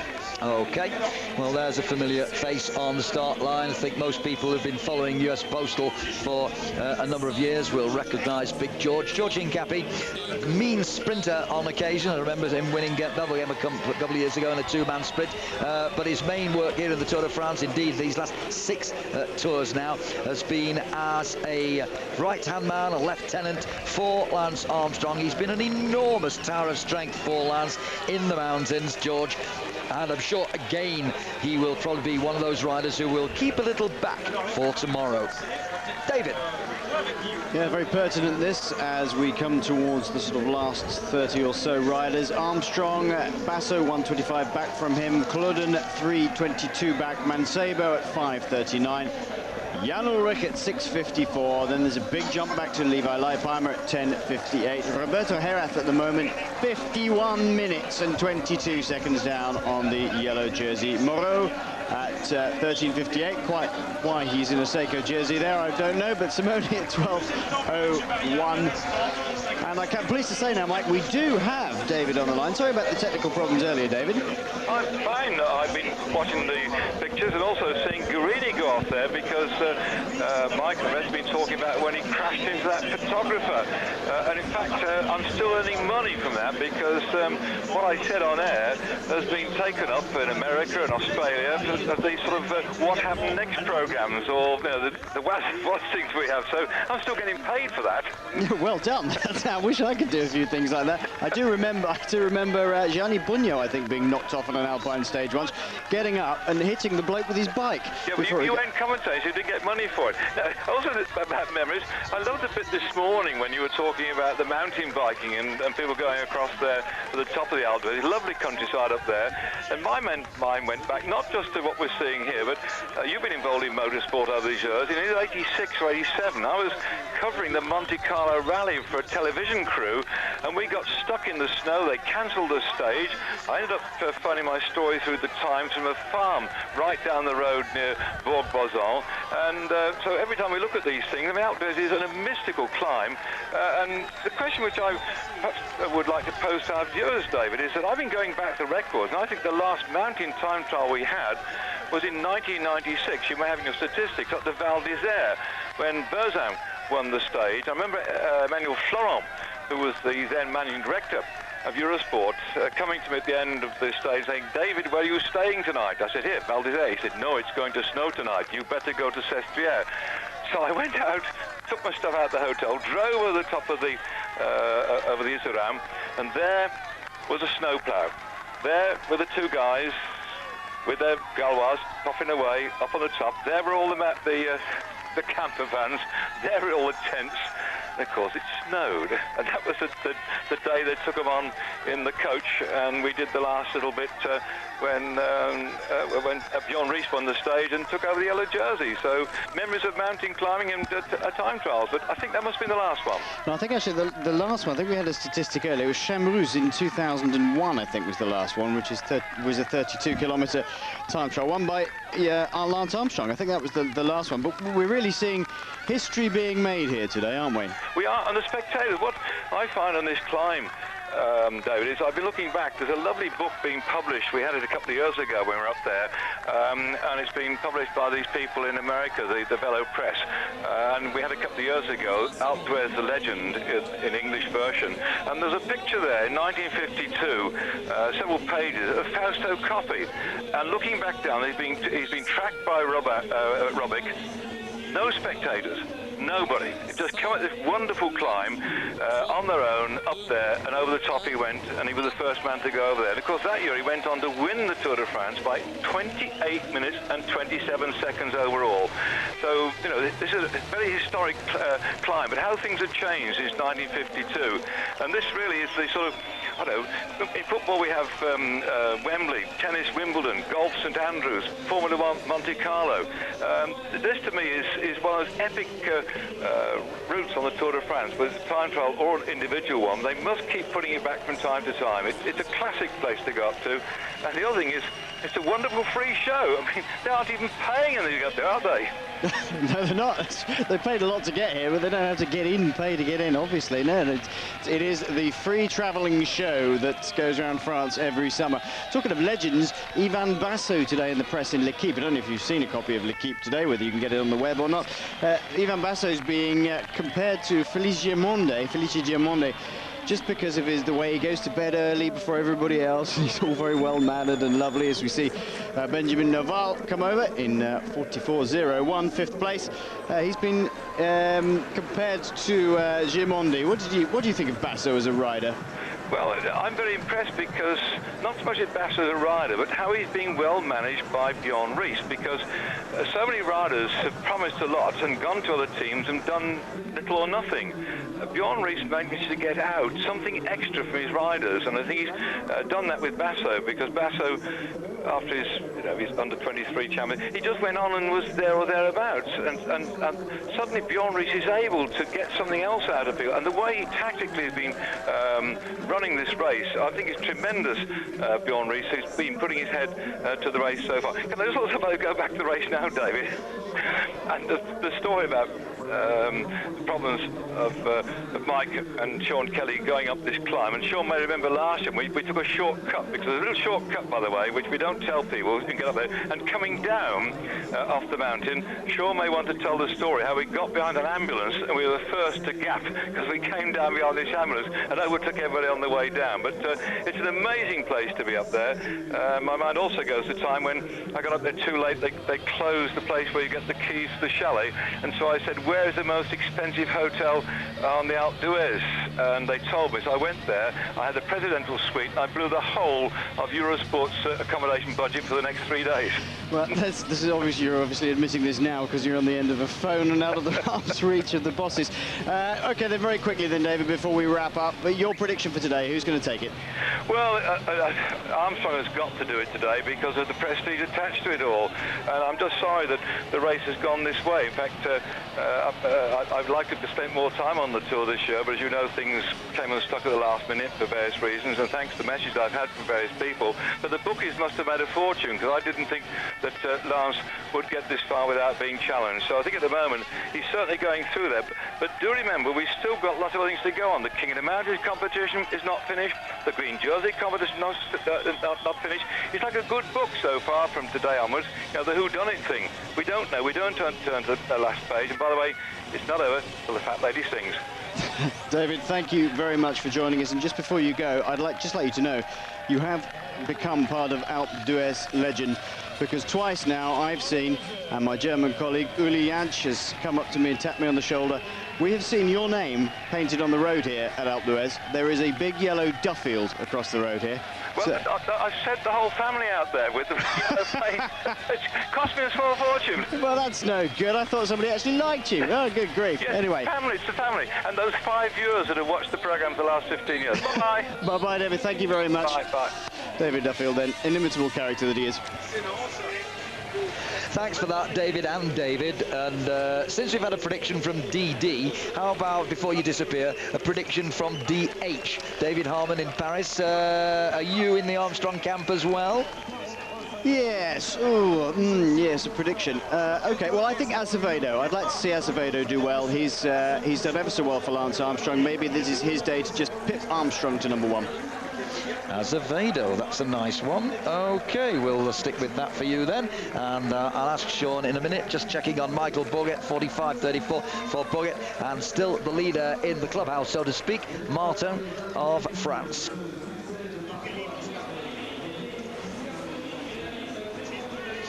Well, Scarponi of Dublin Vacancy, the next rider to go, and we're getting almost to the point now where we get to the men who are going off at 2-minute intervals. Iker Kamano of Euskaltel follows Scarponi in 1 minute's time, but thereafter, from Oscar Sevilla, the next man after Kamano, all the top riders thereafter are going off at 2-minute intervals, right up until the end. Lance Armstrong at 4:58 Central European, 3:58, of course, in the UK. Just continuing very quickly, Sean, as we just get a little view of Floyd Landis here. And Echevarria, by the way, David Echevarria going into second place, 43.57. Are you with Armstrong today, Sean? Yes, definitely Armstrong. I think he's going to, give us a real indicator of, what shape he's in. We've seen him, being very impressive, but we've never seen him really attack up to now. And I think he will put in a performance here. And I think he will want to prove to Basso as well that, in the time trial he is the best, because Basso this time trial is the chance he has, to try and limit his losses against Armstrong. And I think Lance will be able to prove a lot here.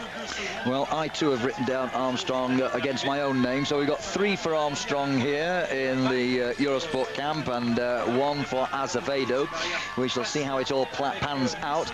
Just a reminder that the leader is still the 43.59 of Anthony Chateau for Brioche La Boulangère. 43.52, I should say, 43.52. And we've got 2 more rides inside 44 minutes. Echevarria is 43.57, Chateau's 43.59, so it's a little bit tight there, but I feel certain we're going to get faster times than that towards the end of this time trial. Sean, you picked up something, I think from Race Radio a few minutes ago, about Lance Armstrong's bike. We saw it on the scales a little earlier, didn't we? And it turned out quite interesting. Yes, that's true. Armstrong's bike was just a little bit under the weight, a fraction under it, so they had to put some weight onto his bike to bring it up to the 6.8 kg.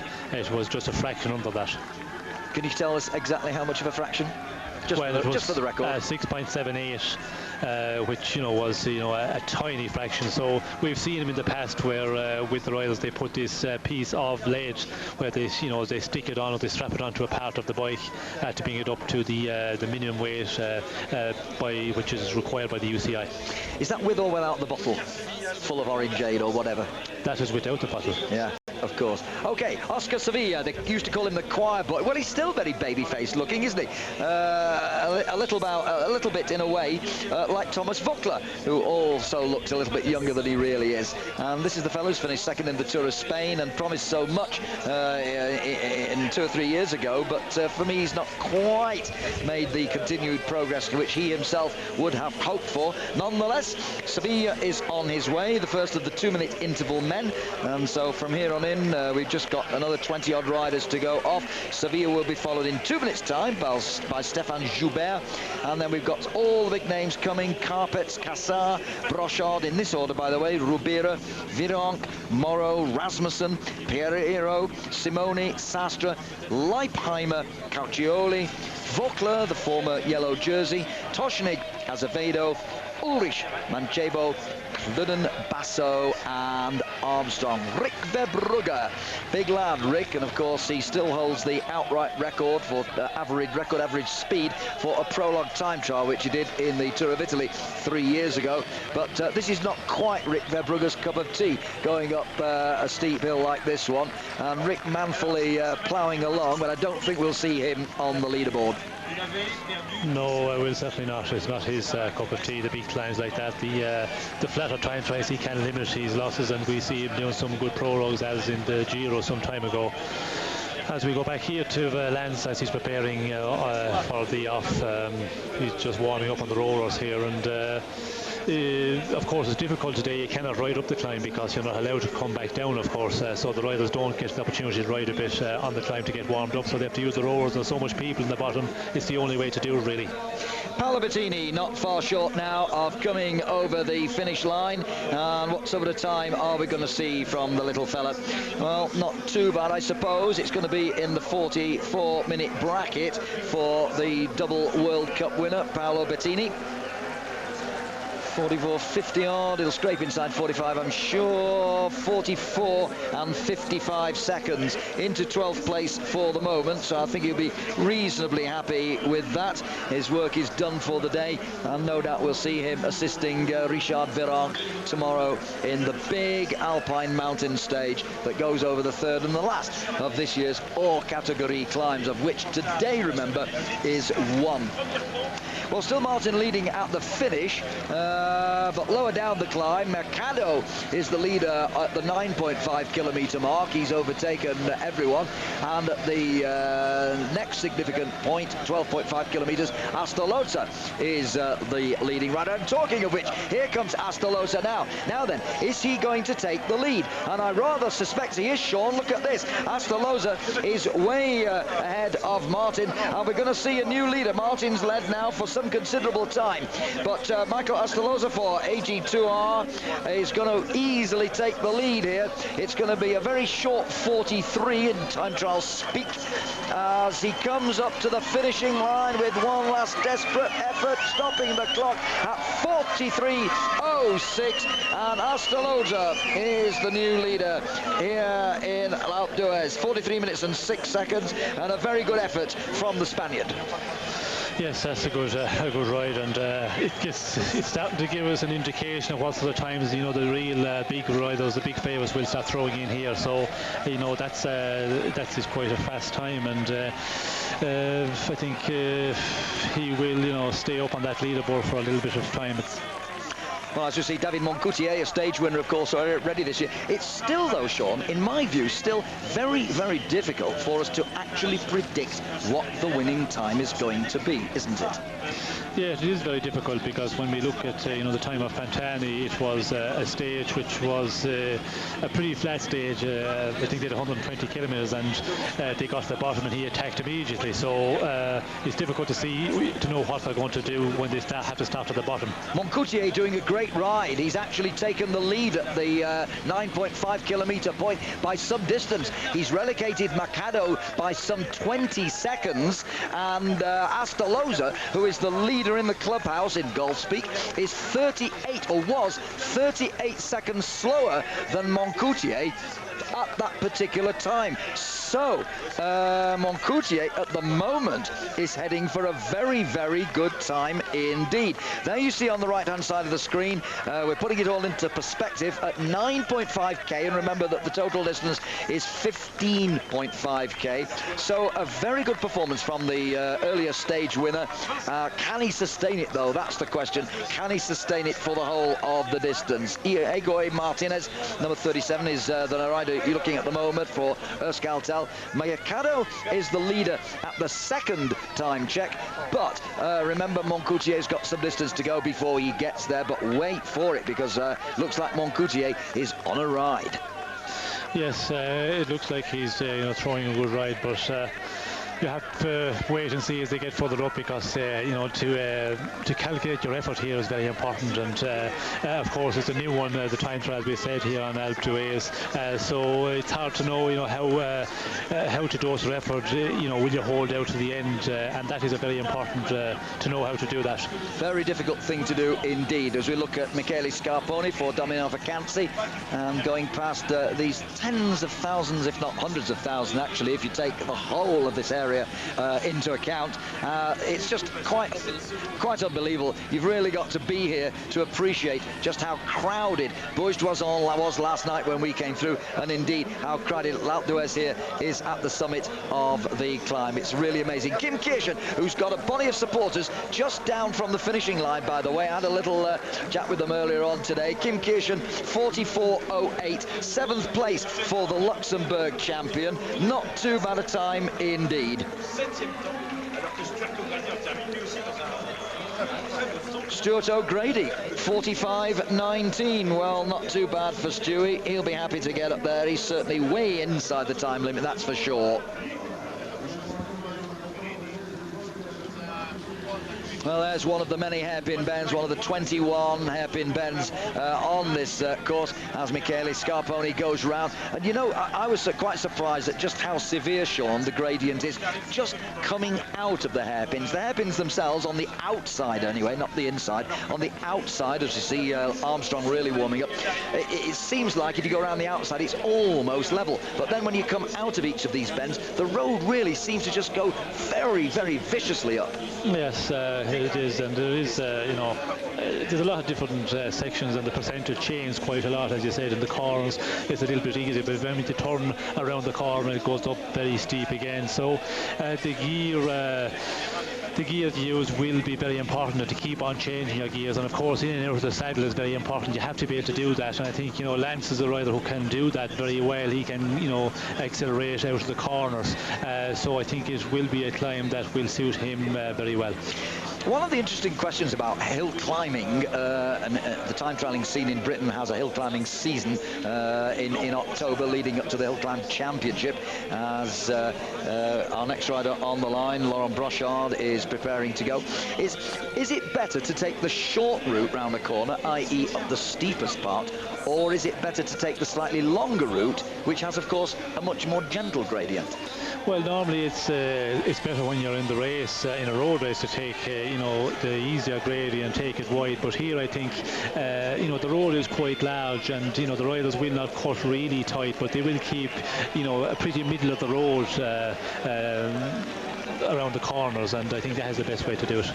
Okay, well, we've not had too many views of the riders doing exactly that. We've seen them more or less on the straight, so it's been difficult for us to form any sort of clear idea as to just what they are doing. As you see, Richard Virac just waiting for his turn. Remember that he's one of the later riders, of course. He goes off, let me see, 28 minutes past the hour for Virac. So if you've got your clock set to either Central European time or indeed British summertime, it doesn't matter. If I just give you the minute, 28 minutes past. Now then, Bocharov, 90% of maximum. Not too surprised to see that on a hill like this. You would expect it to be in the 90s, beating away at 160, 170. Oh, he's nearly blown a fuse. He's gone over 90-odd% now, Sean. Bocharov is where you expect to be in a race of this kind. Yes, well, I think on the climb like this, you have to put in a fair effort, and depending on where he's in the climb as well. But you know, most of the time they will be close, you know, to the 95%, 90%, and if the guys are really going for it, of course, they will be touching the 100% all the time.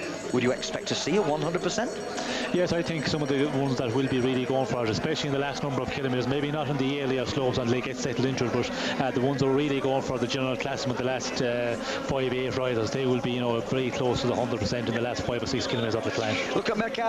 He was best before Moncoutier came lower down the slopes, and he's got a chance to just take the lead here. He might just do it, coming up to the 43-minute mark, as low as 43.6.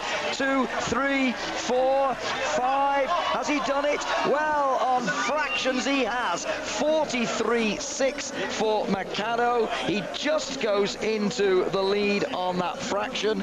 Well, it may well not end up the winning ride at the end of the day, but for the moment, Juan Miguel Mercado for Quick-Step Davitamon has just taken the lead. And of course, we're getting down to the slightly better riders now. Remember that the riders going off in reverse order of the general classification. Last man off, of course, Lance Armstrong, who is now back in yellow. Lower down the slopes, plenty of riders doing good rides. In fact, Serrano has taken the lead at the 12.5k mark, just usurping Mercado's time at that point. Well, Mercado we've just seen finish. We'll have to wait a few minutes before Serrano comes in. In the meantime,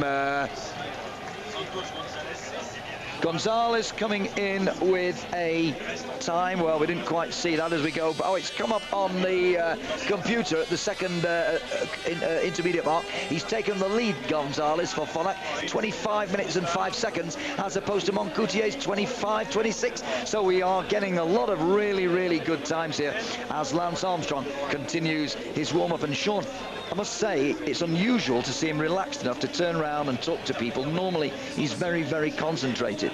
Yes, he looks to be quite relaxed there, sorry.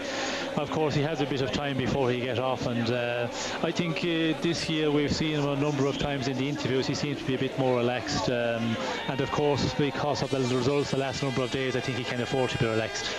Richard Virenque, polka dot jersey winner on no fewer than 6 occasions, attempting to make it 7. Just a reminder that this time trial does count for the King of the Mountains competition. It's an haute category climb, which would normally be 20 points, but remember the new rule in the competition this year. If it's a mountaintop finish, which obviously this is, then those points are doubled. So the winner of today's time trial stage will also get 40 points, and the points go way down, of course, to the rest of the riders towards the general classification. As we go back to a former winner here on Alpe d'Huez, Giuseppe Guerini, and this is going to be good. You thought he might conserve himself, Sean, but this is a very good time for Giuseppe Guerini.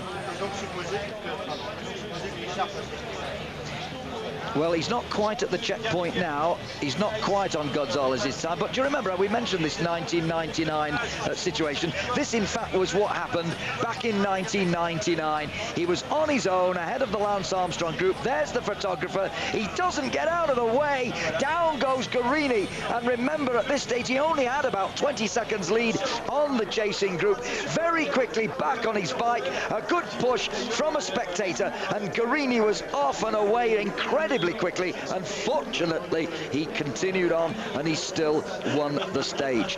Well, we've got Astoloza's time 43.6, but Beltran is way outside that, 44.20 odd. It's going to be 44.30 odd by the time we see him cross the line, so he's not going to trouble the leader board, which means I've got time very quickly because things are happening so quickly to bring in Christy, who's just come through the door with her usual copious notes. Christy, can you interpret all these for me?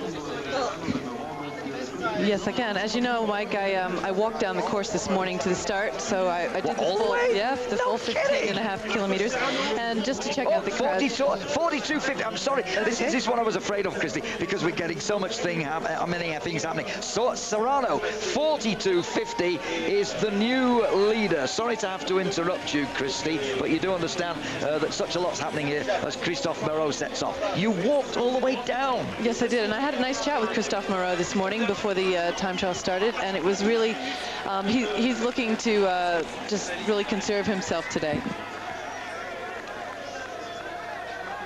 Well, a lot of people are conserving themselves because they know there's a big mountain stage tomorrow. Right, and that's what we were talking about. We were talking about the fact that tomorrow is a real leg snapper, and if he wants to do anything in the polka dot competition or even on general classification, that tomorrow could be Christophe Moreau's opportunity to get away. That is, if Lance Armstrong would like to let anyone else win a stage. But mostly the chit-chat at the start has to do with not who's going to win this time trial. It has to do with by how much of a margin is this time trial going to be won. And the general feeling is that Lance is going to do no more than he has to take, you know, a minute out of Basso, forgetting everyone else's results. That's going to be his objective, and that'll be his sole objective. Very, very good observation that you've made. So, by the way, just before you came in, we had our round robin. I wasn't sure whether you were going to get here in time, but you're not too late to be added to the list. You're going for Armstrong? I'm going for Armstrong, but let's add a little something else to that round robin. I'm going for Armstrong by a minute 30. Whoa! You really are nailing your colours to the mast, Mrs. Anderson. 1 minute and 30 seconds. Yes. Wow. I had a nice chat with Cheryl Crow at the start, and according to Cheryl, he is unbeatable and probably won't even be able to hold himself back. You don't think she's just a touch biased? Hey, come on. No, but I think the fact that she's here, the fact that you saw him there speaking to Pierre Guiborel, the gendarme, who is a good friend of his. I mean, and also Robin Williams is here. He has all the support he could possibly muster, and, you know, he's looking relaxed. She said he got up this morning and he was saying, I've got great legs. So I don't think he meant how they look either. I think he meant how they felt. Yes, so, we know what you mean. So she was pretty much waving the flag. Now here's the man who won the Combativity Award yesterday, Michael Rasmussen.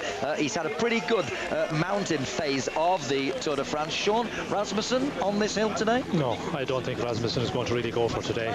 I think he's going to think about the stage that's coming up and try and get a stage victory, because if he give it 100% today, he might finish between 8th and 12th place on the stage.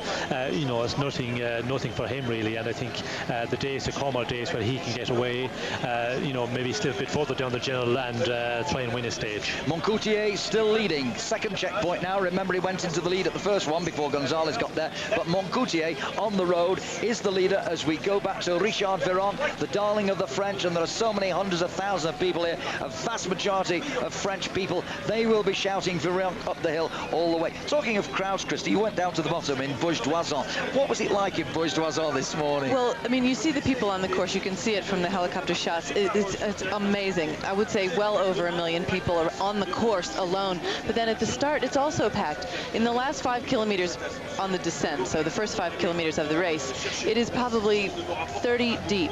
There's not a seat in a restaurant.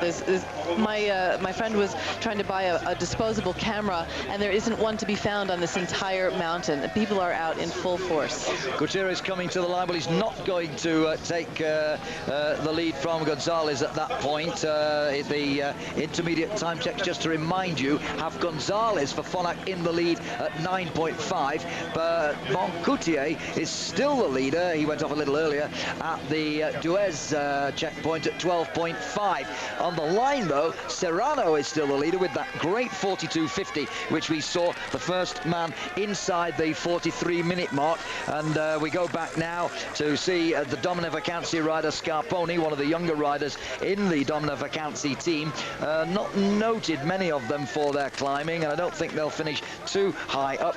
Did you manage to have a word in the Domine Vacanze camp at all, Christy? Yes, I did, actually. I spoke to one of the Soigneurs, and I've spoken to Scarponi as well. Scarponi is doing very well in this tour on his own. Now that Mario Cipollini is left, they've kind of changed their tack to what they're looking to achieve from this, and he was always going to be, he and Simeoni, their GC riders, and he, the other day, I think it was the second day in the mountains, he was there with Lance and Ulrich. I think he finished with Ulrich on his own, with absolutely no team support, because obviously none of them were there. A bit like Tuchning and a few of the others, and even Michael Rogers here. Now, I spoke to Michael 2 days ago, and he said he was looking to do something in this time trial. He was basically going to look after himself in the mountains, but he wants to do something here. So well, he's doing something. I hope he will. He is doing something, because he's not going to be far off Gonzalez's time. Gonzalez is the current leader at 9.5, and Rogers, well, he's just gone over that now, but he may still stop the clock at second place. Let's see in a moment as he comes to that intermediate time check. 9.5 kilometers of the 15.5. Well, the clock's still ticking on. 25.18, that's not too bad. There are many, many riders who are slower than Rogers at that point. Well, I came up in the Fassa Bortolo car, as you might have guessed, behind Kim Kirchen, and I saw him pass Stuart O'Grady, who then looked at him. Of course, David Moncoutier is now finished. Well, he's going to take the lead by some margin. Look at this. He's going to take the lead by a big margin. David Moncoutier, a stage winner already for the Cofidis team, and Moncoutier is going to be the first, I suspect, in the low 42s. I don't think he'll quite beat 42 minutes. It's longer than you think to the finish line. It's going to tick over 42, but Serrano's 42.50 is clearly going to be beaten by some way here by David Moncoutier. 42.04, and the French have realized just how good a ride that is. 42 minutes and 4 seconds. We have yet another new leader, but remember that there are still another 42 riders to finish. Now, as I was saying, I was in the Fassa car following Kim Kirchen, who has a million supporters out there. It was unbelievable how many people are here from Luxembourg. Really good to see, and big support for Kim. He had a great ride. He passed Stuart O'Grady, but Stuart looked at him and he said, you know what, I'm not letting this go. He's not going to get far from me, and kept coming back and coming back. So Stuart fought back quite a bit. He also he ended up with quite a good time at 44 minutes and 8 seconds, Kim Kirchen. But he passed Grisha Nierman at the end, and I'll tell you, he accelerated away from him as though he were fresh. That last little dip where they come down, he was doing 62 kilometers an hour in that little dip in the last few meters. No, well, no, it's not. He had the ability to accelerate. It was incredible. Well, that's a very good performance indeed. Just a reminder, Moncoutier is our new leader in the clubhouse. There we've got confirmation. Serrano at 46 seconds. Asta Loza, an earlier leader, at 1 minute and 2.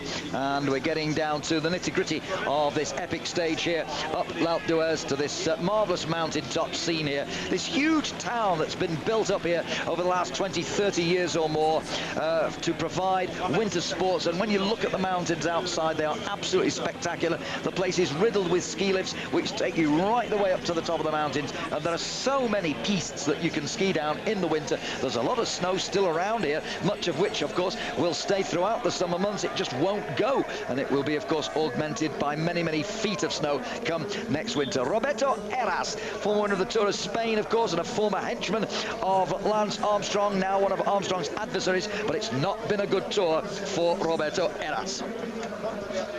No, it certainly hasn't been, and it's not going to be a great day for him as we see him here. Like, he's a long ways off the time of Moncoutier. Something that, you know, he'd be really special for this thing, and if he was in top shape, I think he would be, you know, much further up and maybe going with a possibility of, you know, contesting this stage victory, but a long ways out. You know, 24th at 45.19, a long, long ways off the pace. That's very disappointing. I kind of wonder about riders like Heras, if he's going to go tomorrow and try to do something. He has had such a shocker of a tour. I see him, Simoni, they're all kind of in that same boat where they're going to have to make their move in the big mountains where they are specialists, and he may just have eased off a little bit and done a 95% time trial here so that he does have good legs for that killer stage tomorrow. But even a stage win surely is little compensation for poor overall form. Oh, absolutely. I mean, but you glean what you can at this point. Sabalewski's coming in. We had him wired for the heartbeat yesterday. Do you remember? He was in that break in the closing stages, and he was knocking on us around the 99% of maximum for ages and ages. He was so near that threshold, wasn't he? And he hung on in there so bravely yesterday, and he's not done too bad a ride. A 44.14 for Sabalewskis.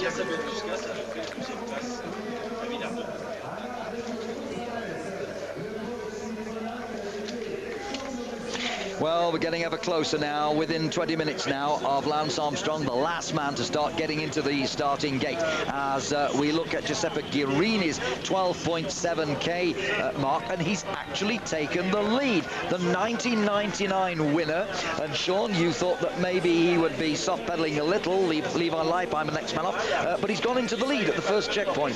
Yes, and I think the reason he's doing the ride is for the team classement, because T-Mobile are in second position at the moment at 55 seconds, so they must be going to take that seriously. That's the only reason I see him riding for you today, to keep up in the team classement, because the next couple of days will be, you know, very important for that. Well, as we see Levi Leipheimer on his way, one of the men who attacked Armstrong yesterday, surely that is not an objective for the big teams. It tends to be surely a prize that comes your way more by default than by particular reference to its importance. After all, the most important thing is to see just how well up the classification they can get their main men. Well, I don't see the reason for Guerini riding except just for the team classement, because with the days coming, important days, and very important, I would think, for T-Mobile to, you know, to try and do something in this race. And you know, Guerini riding, you know, the way he's going, he's definitely going to, you know, to get the 100% out of himself, and I think is just for the team prize. So they must have decided to keep up in that classement. Oscar Sevilla going up the climb, and well, is he laboured or is he just on a big gear and he's going very well? Difficult to say at the moment. Sevilla, of course, is another one who's not had a particularly good tour by his own recent standards. As we see, for the first time in this Tour de France, Thomas Voeckler actually in the young rider's jersey. I said earlier in the commentary, when he first took over leadership of this competition, it was the day that he took over the leadership of the whole race. So we've seen him in yellow, and I think it's been Sandy Cassar, hasn't it, who's been wearing the jersey on his behalf. But since he lost the yellow jersey to Armstrong yesterday, we're seeing him for the first time today in white. Yes, and of course he's got to keep on pushing here for the white jersey, because that competition is still, you know, is still on there. Although Cassar is, you know, 7 minutes 40 down, and Carpets is 7:54. But Carpets, you know, he's coming up that classement slowly. We see him yesterday doing quite a good ride. So for Vogler, I think he's got to, you know, throw in a big effort here today, because if you're a bit of an off day, you know, you'd lose a couple of minutes very easy to those riders like Carpets and Cassar. And not just today, of course. Tomorrow's stage, big mountain stage tomorrow. You could easily lose 10 minutes tomorrow. Definitely, yes. If you have a bad day tomorrow, of course, you know, the minutes can tick away so much, and, you know, this 8-10 minutes would be, you know, lost very, very quickly. Yevgeny Petrov for Seiko coming to the line as we go back to Bocharov's heartbeat. And Bocharov just coming up to the finish himself now for Credit Agricole. They just spotted the green and white. Bocharov on 163 beats, 88%. There he is in green and white. Bocharov just coming to the line, and he's been caught by Bartoli and Petrov. Bartoli's beaten him by a minute, Petrov by 2. Petrov, in fact, catching Bartoli. Well, Bartoli looks quite comfortable here. He doesn't look like he was going 100% at all. For sure, his objective in this is to look after Ivan Basso. He said that from the very start. He had a little trouble in the team because he was dedicating himself so strongly to Ivan Basso, and now you see it here. He's not looking for a personal result today. Well, David Moncoutier, the current leader in the clubhouse, and let's just remind ourselves of his time, 42 minutes and 4 seconds for the Frenchman. That's a very good time indeed. Although we say this, but as Sean and I have been saying, Christy, we've still really no idea, as we see Gonzalez de Galdeano coming to the line, we've still no idea yet of just what that winning time is going to turn out to be. That's the big imponderable, and it's one which the sprinters, who are down in the 47, 48, 49 minute mark, and in Nazon's case, exactly 50 minutes, are really concerned about. Oh, I think rightly they should be. I spoke to Juan Antonio Fleca yesterday at the finish of the stage, and he said he was budgeting about a minute a kilometer to lose to Armstrong, which he just wasn't feeling good. He's got a cold. So does Jörg Ludwig. There's a lot of people right now with sore throats and running noses, and they're having a lot of trouble. And here we see, of course, Thomas Vogler. Now, another thing about that young rider's jersey, this man has put out such great efforts to keep the yellow jersey that's going to be a little, you just wonder how much of a toll it will have taken on him, and I think we're going to see it tomorrow. Not so much today, but we're going to see it tomorrow when he tries to stay up on general classement. Yeah, I think you're absolutely right, because today obviously is only 38, 39, 40 minutes or whatever. Tomorrow is 5 or 6 hours, for goodness sake. But Guerini, meantime, Giuseppe Guerini, who has tasted victory here on Alpe d'Huez, is coming into the home straight now. I'm not sure that he's going to quite beat Gonzalez's time at the finish, because he's got a little bit of a way to go yet. Gonzalez, in fact, 41-52, which we didn't actually make a note of before, because it gave him the lead. But I don't think Guerini can make it, or can he? It's going to be close. It's going to be close. It's going to be close. Oh, 41-52. But he's 5/10 of a second slower. But it's a very good time indeed. Just after Gonzalez had taken the lead, they didn't actually put Gonzalez's time up for a little while. 41-52 for Gonzalez, 41-52 to Guerini. We're beginning to get down to these better times now, as Gonzalez's time is confirmed 41-52. That's actually a replay of something that happened just a little bit earlier, as we now gone lower down the climb to pick up, well, they're changing shots very, very quickly. And I'm just hearing that Vladimir Karpets, who we talked about as being one of the danger men to Vogler in the young rider competition, Karpets, would you believe, has taken the lead at the first checkpoint at 9.5 kilometers. Karpets 24-44. He's coming up now to it. In fact, this is a replay. He's just gone through it in 24:58. The computer is saying. We're just showing you this once again. Well, on the clock there it says 24:56. In fact, it's me misreading it. It is 24:56. So there's a little action replay of Karpets just a moment ago, going through that point and taking the lead. But here is the man he's aiming for in the young rider competition. The man in the white jersey, Thomas Vogler, who's given the French such things to shout about these last, 10, 11 days? It seems like forever now, since Chartres, where he took the lead and in that 5-man break.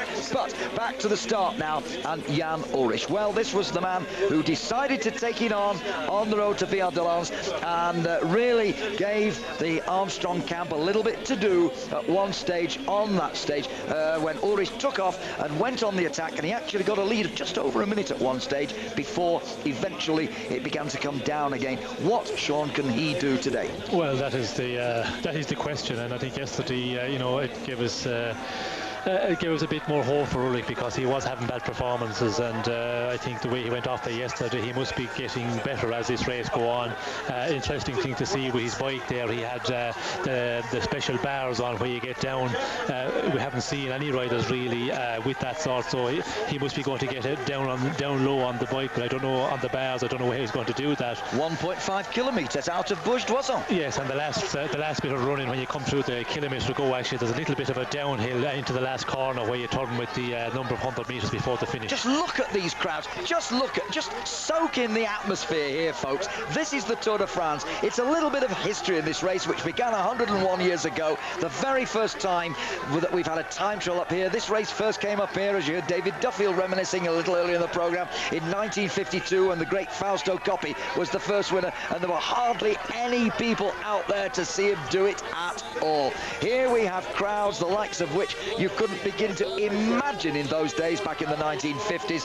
Capacity crowd here as Azevedo, David Harmon's pick, by the way, Armstrong's teammate, goes off, and after Azevedo, let me just remind you, the only riders still to go, 2-minute intervals, remember, Jan Ullrich, Francisco Mancebo, Andreas Kluden, Ivan Basso and Lance Armstrong. Those are the only riders who remain to go into the starting gate as we go back to Michael Rasmussen, who picked up yesterday's Combativity Award and has had good climbing legs.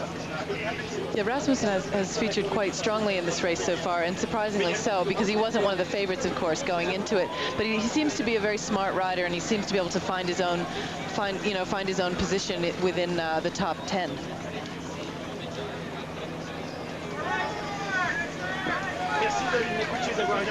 Well, this really is a special day for lovers of the Tour de France, and I think this year, maybe this particular occasion, might set the benchmark for future editions of the Tour. From time to time we get mountain time trials in the Tour de France, not every year of course, but I think in the future this could well become another one that appears regularly on the scene. So Gutierrez coming up to the line. Well, he's already down in 4th place. Gonzalez is 41.53, having been 52, I should say, being matched barring half a second by Giuseppe Garidi. Gutierrez already well over the 42-minute mark, but nonetheless not a bad time for Gutierrez coming up to the line. Jose Enrique Gutierrez for Fonac will stop the clock well inside 43 minutes, 42.45. Well, now look at the focus on the face of Jan Ullrich. He made a big effort yesterday. It didn't come off. He didn't win the stage. Armstrong had all that much in reserve to go on and even win that stage himself yesterday. Here we go then, the German on his way and straight into the tri-bar position. There you are, Sean. Yes, he's one of the few riders we've seen with these tri-bars, and I asked the question for the kilometre and a half that we're going to do before we get onto the slopes of the bottom of the Alpe d'Huez.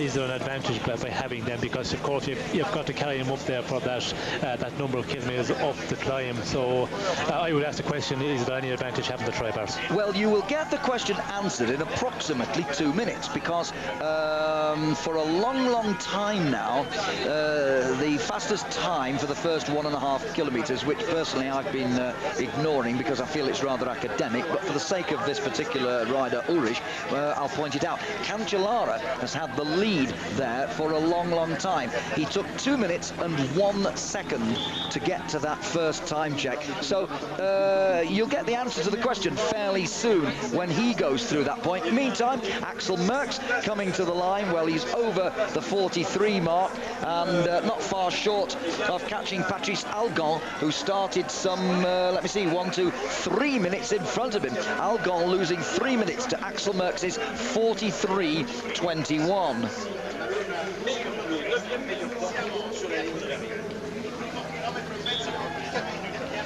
Just a little bit of a note. I don't know if people are aware of this, but the riders actually do about 45 minutes on the rollers before they take off. And then having this 1.5 kilometer flat, fast bit, it really gets the legs hot and going. So they're actually in the block sweating already. They're very warmed up. Like I said, 45 minutes minimum on the rollers.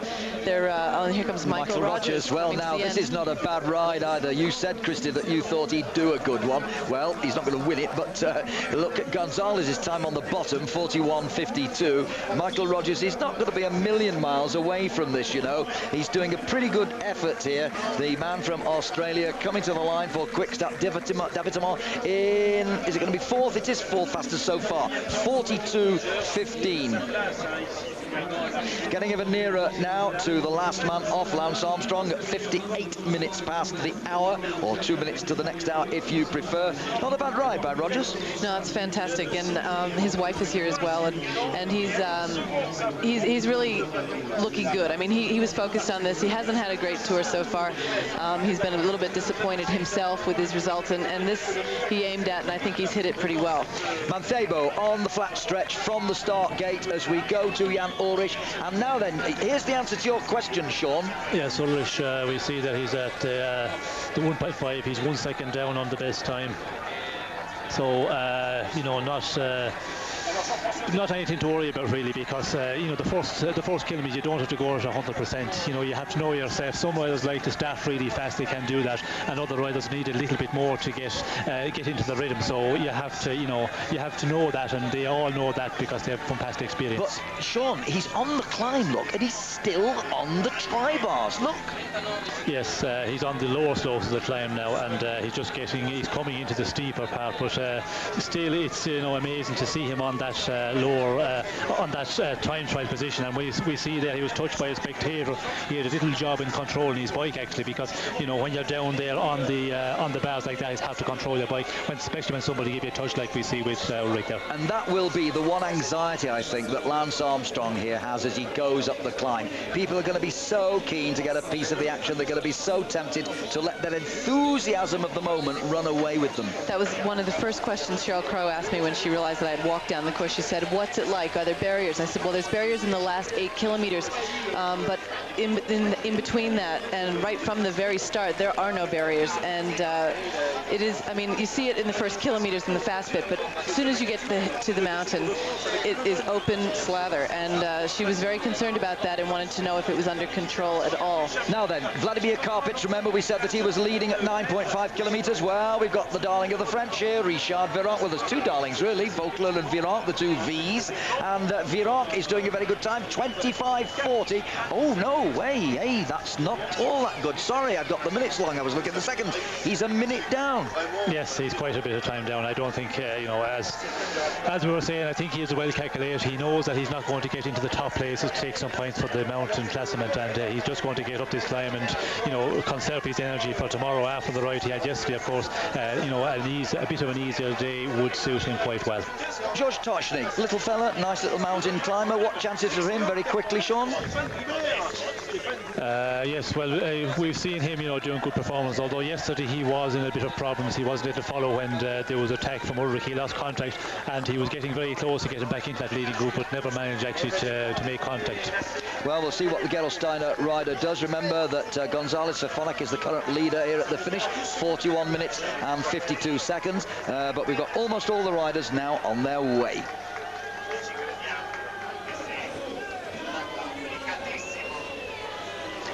Roughly 2.5 minutes before Lance Armstrong gets on his way. Ivan Basso, as I speak, is in the starting gate and about to go off. And there he is, Basso, the man who attempted to get his second stage win up to Villard de Lans, but Lance Armstrong got past him in the closing yards and took his second victory, his third if you count the team time trial. Remember, US Postal won the team time trial.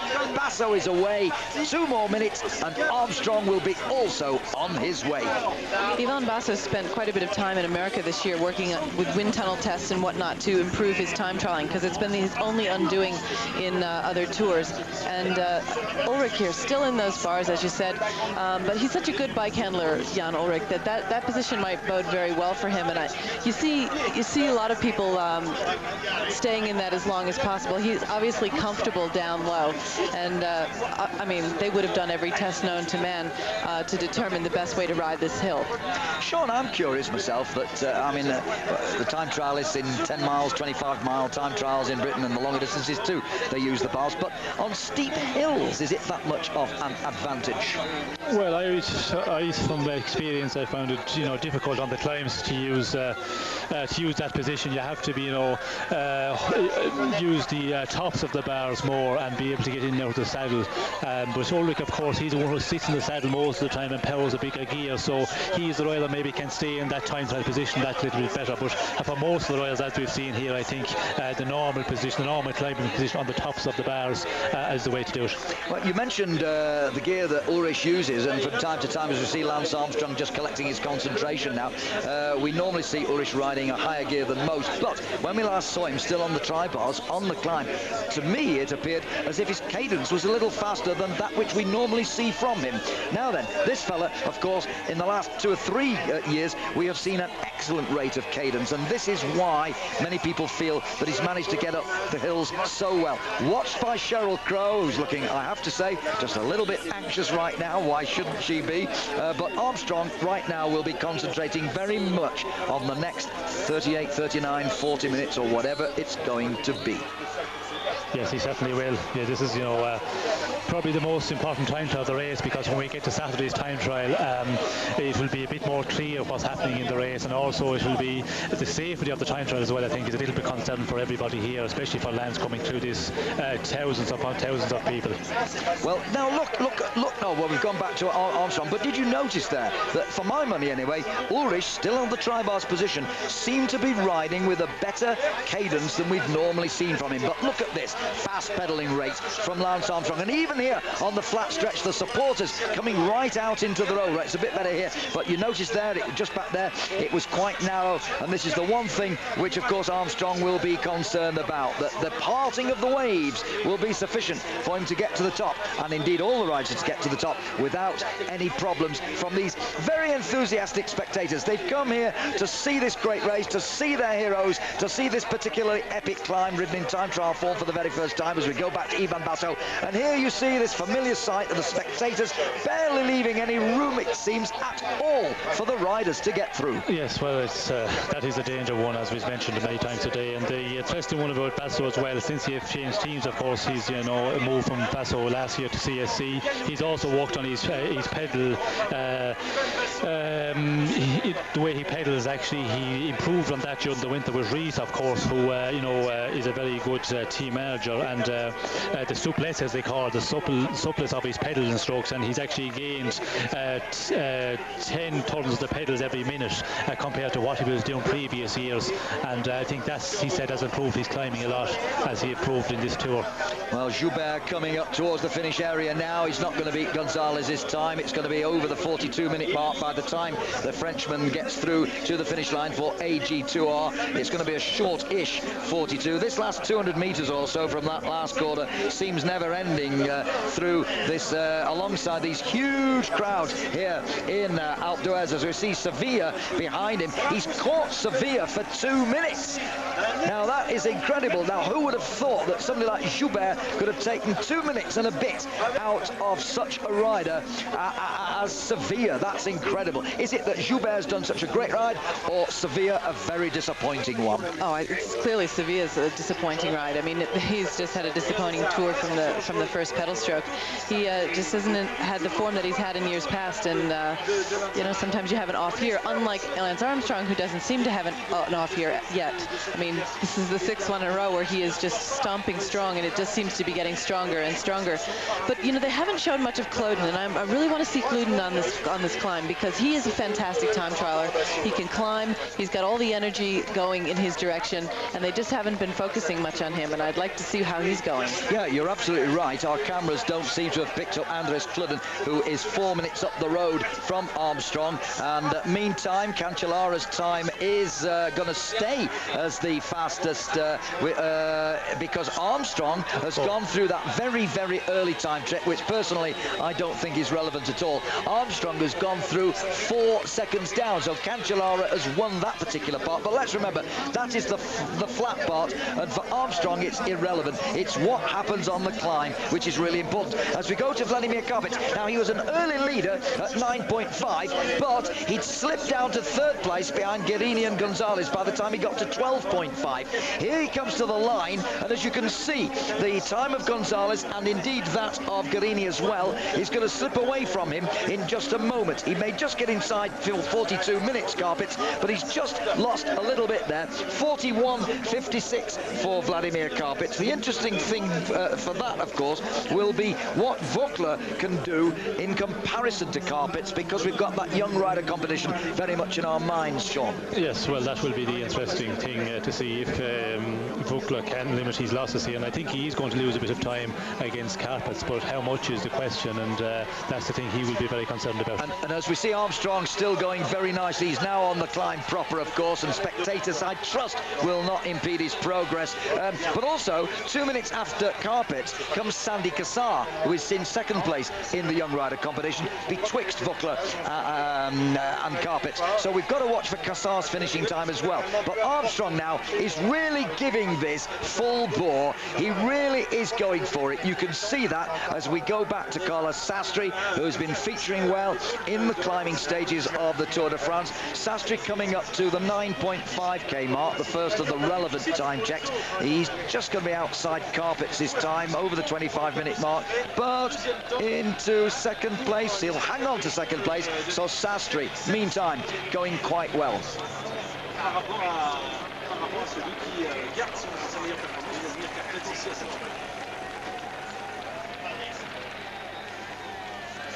Interesting to see Sastre just taking a little drink there. I wouldn't have thought that that was necessary in a ride of this nature, Sean. Yes, it would be. You know, it's quite warm out there, and certainly like over a 40-minute effort. The effort they're putting in, that they would need a drink, and as we see, everybody, I think they started with a bottle here. It's definitely a necessity. Actually, what I noticed was that they were all having a drink, 1 or 2 drinks, and then at the 2 kilometers to go, they throw the bottle. So they're all losing. They all get rid of that right before that last little dip, so that they have as light as possible. And there's Jan Ulrich. Now, Jan Ulrich is still very much in a low position, and looking. He just rides like Miguel Indurain. He reminds me so much of Miguel Indurain. He's got a big engine, and he just sits there and cranks a big gear, and he's smooth as.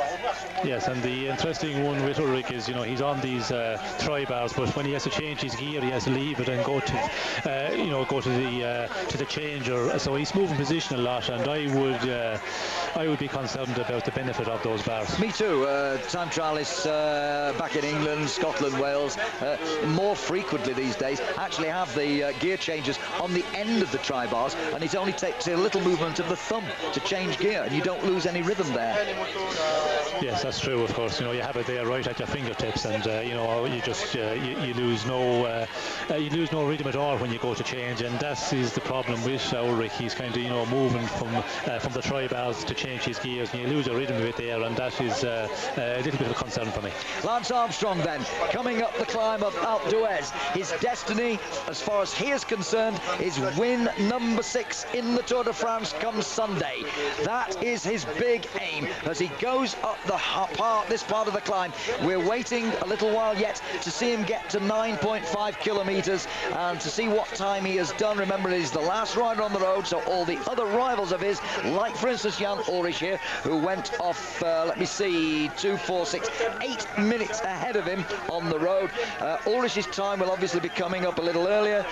Other riders still to come through that point, riders like Toshnik, Azevedo and Manchebo, Kludden, Basso, Vukler, Cauchioli, Leipheimer's not quite reached there. We'll be getting all their times coming up. We're really reaching the nitty-gritty part of this climb up Alpe d'Huez. Yes, and the interesting thing is with Lance and the US Postal Berry Floor, Brunel, he said this is a climb that we know the best in this tour, he said this morning in the paper, because they've been here many times. They were here in May, he said, to look at it, and they did do it a few times, and then they came in June again, and one day they climbed it 3 times. Armstrong climbed it, the Alpe d'Huez.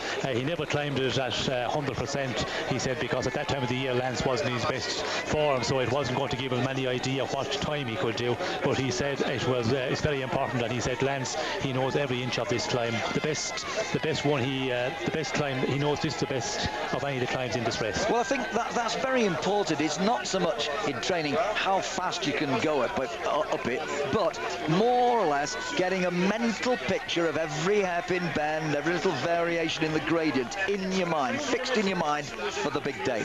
Well, you might remember in, I think it was year 2000, could have been 2001, when Lance had what looked like it was going to be a bad day for him, and he was actually playing a little poker, and it was at the base of Alpe d'Huez where he looked at Ulrich, he said, "See you later," and he took off.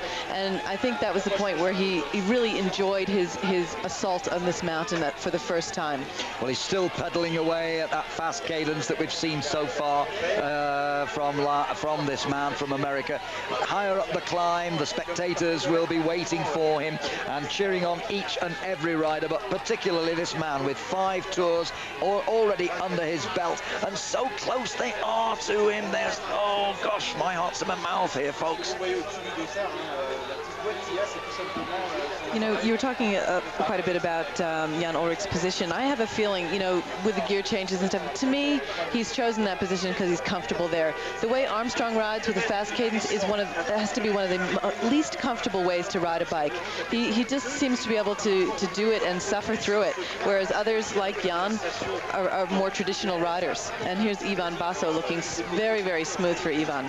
Yes, he is looking smooth, and of course Basso, by any stretch of the imagination, has not had a bad tour, you know. One stage victory could so easily have been 2 or even 3 had it not been for Lance Armstrong himself.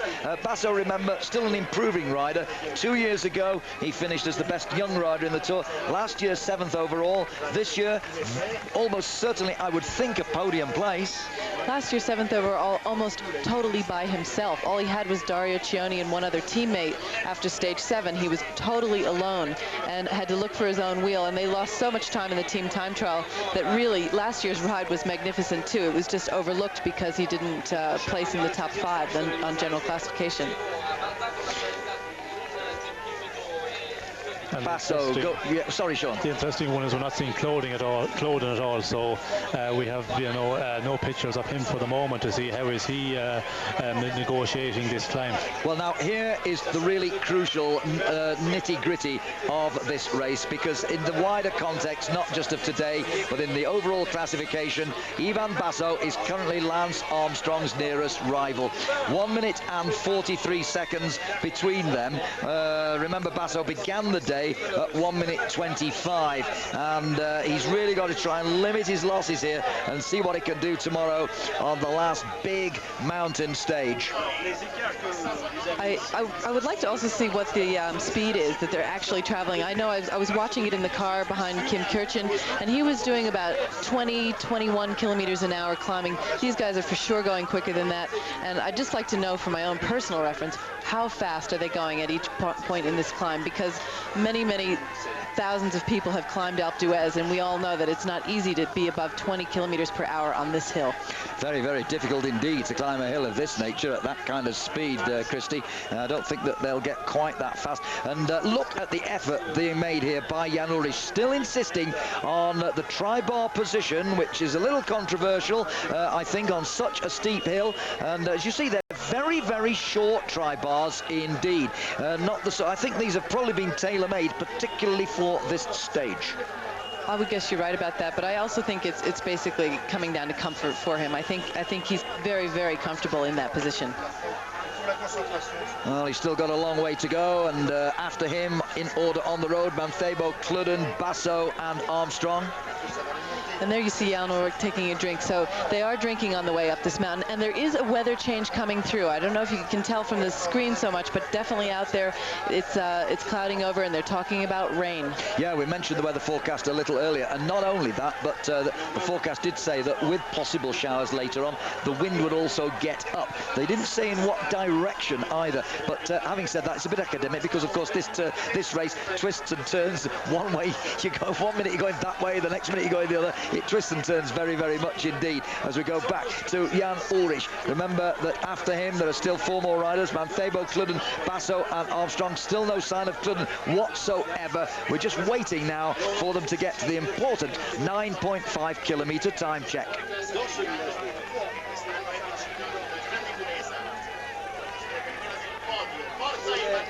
Well, Ivan Basso now really trying very, very hard. And notice he's got tri-bars on, a similar sort of short version to those which Jan Ulrich is using, but he's not actually making use of them at the moment. As we go to Richard Virenque, and Virenque losing a lot of time. He'll be over 2 minutes behind Gonzalez's leading time for the moment, 41.52. Remember, Guerini also did 41.52, and Carpet's 41.56. But Virenque here, clearly, I think, Sean, saving himself for tomorrow. Yes, as we forecasted, I think he did not go about it, giving it 100% effort here.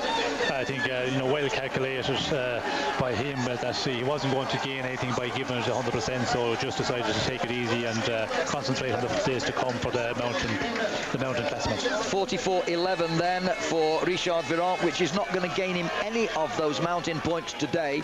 I'm sure he'll be well outside that, so it has to be tomorrow that Virenque makes the big push, because tomorrow, from his point of view, is the last stage in which he really has a big interest.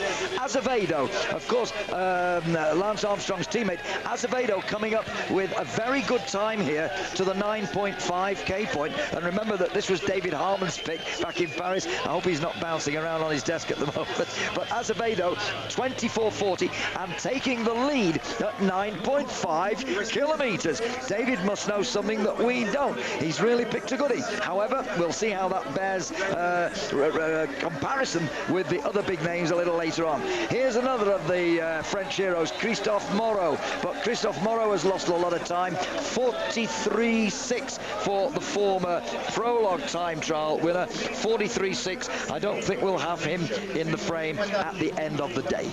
Oh no, he's looking to do something tomorrow. He's looking to get away in a group that stays away and doesn't come down to the Lance and Ivan Basso challenge.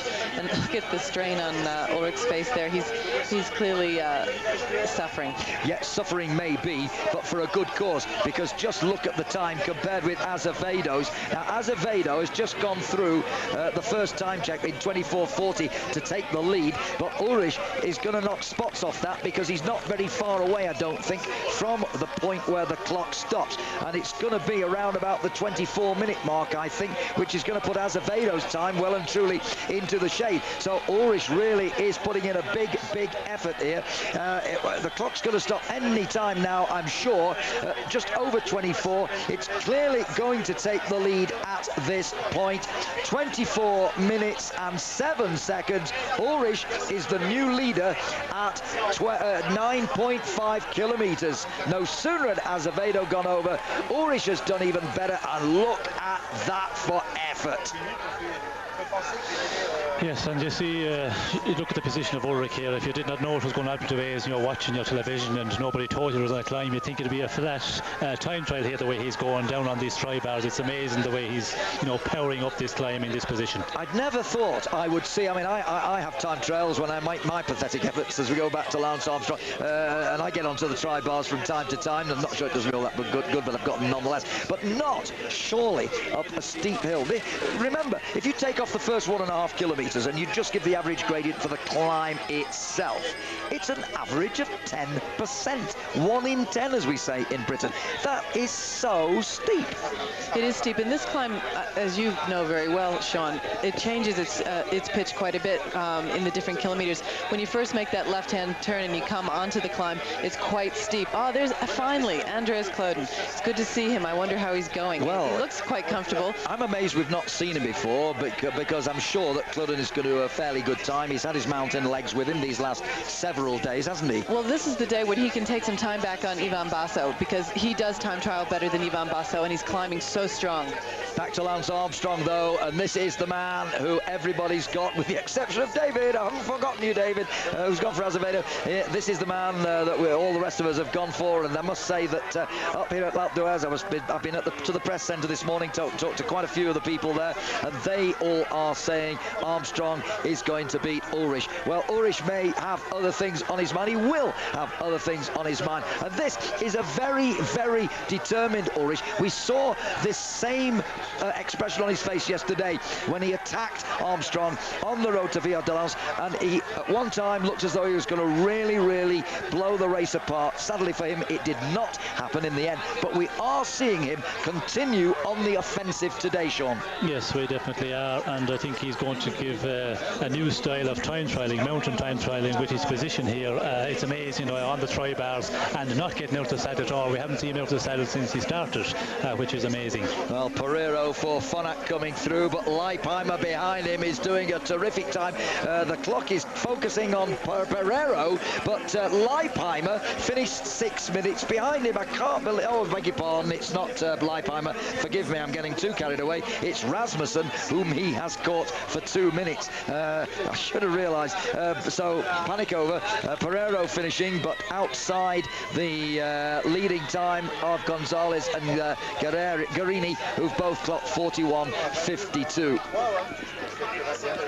And Manchego, as we see here, he's a rider. He looks always to be in trouble. He seems to be struggling with his position, but he can, get up those times and do quite well. Well, for me, he just doesn't seem to have that little spark about him that we have seen him produce in Spanish stage races in recent years. There are so many 5-day Spanish stage races. He seems to love those, but, well, there you see the time down into 11th place, and Ulrich at 24 minutes and 7, the current leader at that point. Mancebo's some way off that. Yes, he's a long ways off, but Ulrich's time, I think, he's it's a very good time at this moment, and you also must remember, some of the riders, maybe they might finish a bit better. 14 kilometres of climb, there's a long ways to go at our first checkpoint after 9.5, so riders can, come back and pull back a lot of time. They might lose maybe in the first half of the climb. Back to Cludden. I'm glad the cameras did find him. It seemed to be some time before they caught up with him. It's very difficult, of course, when you've got riders firing off at 1 minute or 2 minute intervals all up the road. And Cludden coming through. Well, he's in second place. He's not quite got to the checkpoint where the clock stops. But remember that the current second place at that point is Azevedo's 24.40. And Cludden, I think, might just get inside that and hold on to second place. There you are, by 5 seconds. He's gone into second place there, Cludden. So he's doing a pretty good ride. Yes, it certainly is. Against Ulrich, it is a good ride, and that reference for him is very good. The two T-Mobiles are doing very well today. But Cludden, of course, we see him. He's been very active and seems to be riding very comfortably the last days in the Pyrenees. Gilberto Simoni, who has had a very disappointing tour, really, and well, this is not particularly a brilliant time either. Already 14th. It might go down another place or two by the time he hits the line. And of course, there are some riders, quite a lot of riders, I think, who after him, who are going to place him even further down the final result. Big disappointment this race after his near miss in the Giro d'Italia, being beaten by his younger teammate. Well, yeah, and I think that was also a sort of a preconceived thing in the Giro. I mean, he sacrificed his Giro basically to have a good result here, and it just didn't turn out that way. I look to see him definitely doing something tomorrow on that big mountain stage, because he's such a specialist. And Cludden looking very good here as he comes around. And here's Sastre. Oh, well, Sastre is going to go into second place, or is he third? Well, there are two guys on 41.52. Remember, Guarini did 41.52.83, almost the same as Gonzalez's time. So Sastre just slipping over the 42-minute mark as he gets towards the line. But nonetheless, a pretty good ride by the Spaniard. 42.08 for Carlos Sastre and CSC.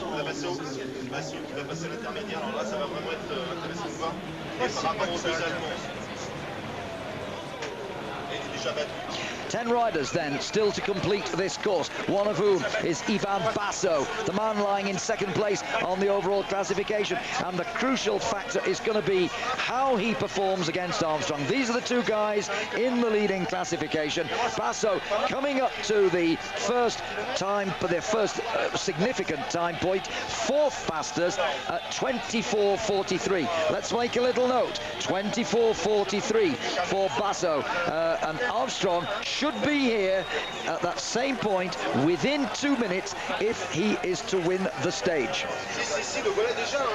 Well, now here he is. Look at this, and he is massively ahead. What an incredible difference. He's not there yet, but he is going to be clearly ahead of Basso and indeed ahead of Jan Ulrich, who is the current leader at that point. 24:07 for Ulrich, 24:43 for Basso, and Armstrong is going to stop the clock a long way faster, 23:28. That is massively better than his nearest rival on the general classification, Basso. 23:28, Basso 24:43. That's a huge gap. Yes, well, 30 seconds in 9.5 kilometres. So the question is, like, how much is it going to be at the finish? If he keeps going at this rate, well, I think it will grow out to well over a minute. Calculating, but Lance, he can really keep it going, so it could go from anything to a minute and a half. So he's definitely in the rhythm at the moment. Well, he certainly seems to be in the rhythm, and what he's got to do is keep his concentration going. And of course, if there's any rider in the Tour de France who has the ability to do that, it's Lance Armstrong. One of the most powerful parts about Lance Armstrong, other than his physique, is his brain. I mean, he is so motivated mentally, and that is such a powerful thing for him. You see it when he finishes a stage. You see the expressions on his face. Sometimes it's elation, but more than anything else, it's just pure victory. And as I was saying, oh yes, Ulrich at 40, sorry. Yes, he's in the better part of the climb as well. We must remember in the early part with the spectators there on the roadside. Now he's into a better position on the route, so he's out of the danger zone, let's say, with the spectators, with all these flags waving. I'd say he would have been concerned with that, so a more of a relaxing time, and he can concentrate more on his effort here. Well, this is the barriered section, and the spectator there getting over the barrier and just throwing some water over Jan Ulrich, who's really biting the bullet here. Look at the perspiration. It's gone a little overcast here, but believe me, it is still very warm all the way up this climb, and all the riders will be losing an awful lot of moisture as they make their big push up Alpe d'Huez. The barriered section is obviously a portion of the race where the riders can, at least in their mind, relax from that thought that maybe they might get impeded by a member of the public. They should be okay from here on in. As we go back to Ivan Basso, remember that Basso is Armstrong's main rival so far as the overall classification is concerned, but Armstrong is putting time at the moment into everyone. Yes, he is, but I think also Basso's got to be a little bit concerned here about Claudin today, because Claudin could be inching his way into second place on the podium in Paris, so he really needs to keep an eye out for the difference in the time between himself and Claudin. He knows Armstrong's going to beat him, but it's now going to come down to who's in second and who's in third. So it's really not so much a race for first place anymore. Well, Claudin's just a few seconds ahead of Basso at the first point. Nothing significant at this stage, but of course we've got the longer time trial to come where maybe Claudin can gain even more time on Basso than maybe here. It's a longer time trial, obviously, a little more time to go at. So today might not be conclusive for that podium spot. I rather suspect that the final time trial in Besançon on Saturday will be the one that decides that. Yes, and possibly tomorrow's stage, because Ivan Basso has put so much energy into staying with Armstrong on these three big mountaintop finish stages that you wonder, is he going to have a bad day? Well, Lance Armstrong is still on a good day as he gets a little bit nearer to the next crucial time check, which is the one as they enter Huez, the original village of Huez, which existed a long time ago, long before the ski resort of Alpe d'Huez Bourg-d'Oisans was begun, and they go through there, and when they go through Uez, the old village, that's the point actually where Giuseppe Guarini had that coming together with the photographer, and of course it's still some way from there to the finish line, so we've got to watch out because you can actually make a misjudgment on this stage. You get to the final hairpin number 1, and you think, oh, I'm nearly there, but it's actually some considerable distance from there to the finish line. Yes, and you're coming into a headwind too when you make that left-hand corner. But that was not a photographer. That was a 19-year-old. Well, it was a young man with a camera, sure. And actually, Guarini, the press found that kid and brought them together for a press conference later where they shook hands, and Guarini actually signed his jersey and gave it to him. And all was well in the end, wasn't it? So it was a French boy who could not have felt worse about the incident. Oh boy, and he would have felt even worse if it had caused Guarini to lose the stage. I mean, that was unbelievable. Thinking about, does it? Let's go back to Ivan Basso now. Basso, of course, lying in second place in the overall classification. And Sean, you're watching him. How do you think he's going? Is he suffering a little here? Well, he's definitely suffering, but I think everybody's suffering. And Basso's style, he seems to be suffering a little bit more as we get the times from Ulrich here. Ulrich went to the 12.5 at 34, so he was 36 seconds on Acevedo and 101 on Guarini, who was third going through that 12.5 kilometres. So Ulrich, the new leader then, at 12.5 now, and he's, as you see, just going under the 2 kilometre to go barrier. But remember that Ulrich was a long way down on Armstrong when Armstrong got to that point. Little while before Armstrong gets there. But here's the crucial time gap now on general classification. We're doing an ongoing general classification, and now the gap has gone up to over 3 minutes in the general classification between number 1 and number 2 on GC. Number 1 is rider number 1, and that of course is Lance Armstrong.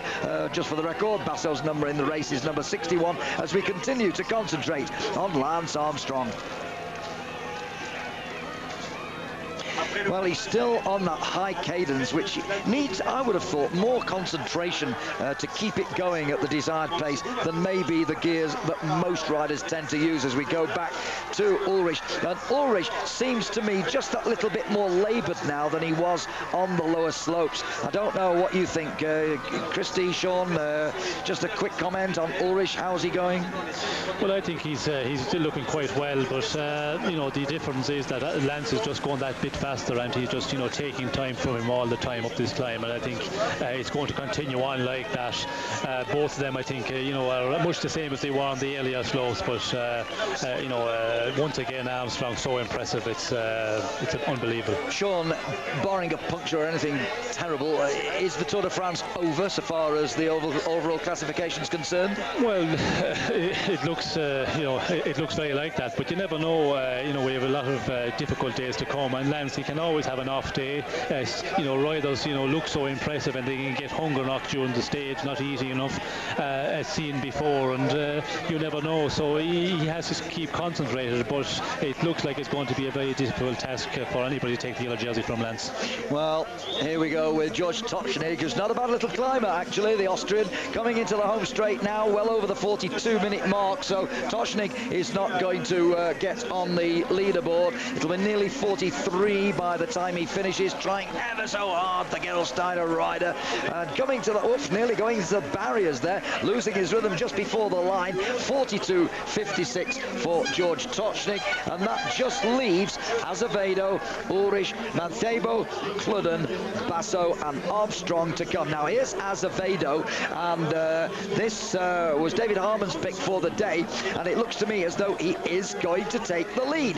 Azevedo coming in, it's going to be a 41, and surely Gonzalez's 41.52 is going to be relegated now by some considerable distance. Very good ride by one of Armstrong's lieutenants. 41.26, 5 riders to go, and the Portuguese has gone into the lead. But back to rider number 1, Lance Armstrong, still this cadence, still the regular rhythm. He's not faltered at all so far. No, he hasn't, and I'm really surprised to see his teammate putting in such a big effort today, knowing, as it seems everyone does, that Armstrong's going to just crush this time trial. Now, here's the former yellow jersey, riding in white this year as the leading young rider, 25-year-old Thomas Vaucler for France and Brioche La Boulangère. Well, it's only a 46. It's not really a terribly good time. He's had an excellent tour. This lad has had a fabulous tour, actually, and coming up to the line with a somewhat disappointing ride. He ran out of gas a bit yesterday on the road to Villard de Lans, a 46-minute ride, and you know, that is going to throw the young rider competition wide open. But here now comes Jan Ullrich. Now, Ullrich is clearly going to take the lead here at the finish line. 34.37 put him on top at the second checkpoint, but Ullrich is going to slaughter Azevedo's time by the thick end of a minute, and look at the effort as Ullrich pulls out every last bit of energy. 40.42 for Jan Ullrich.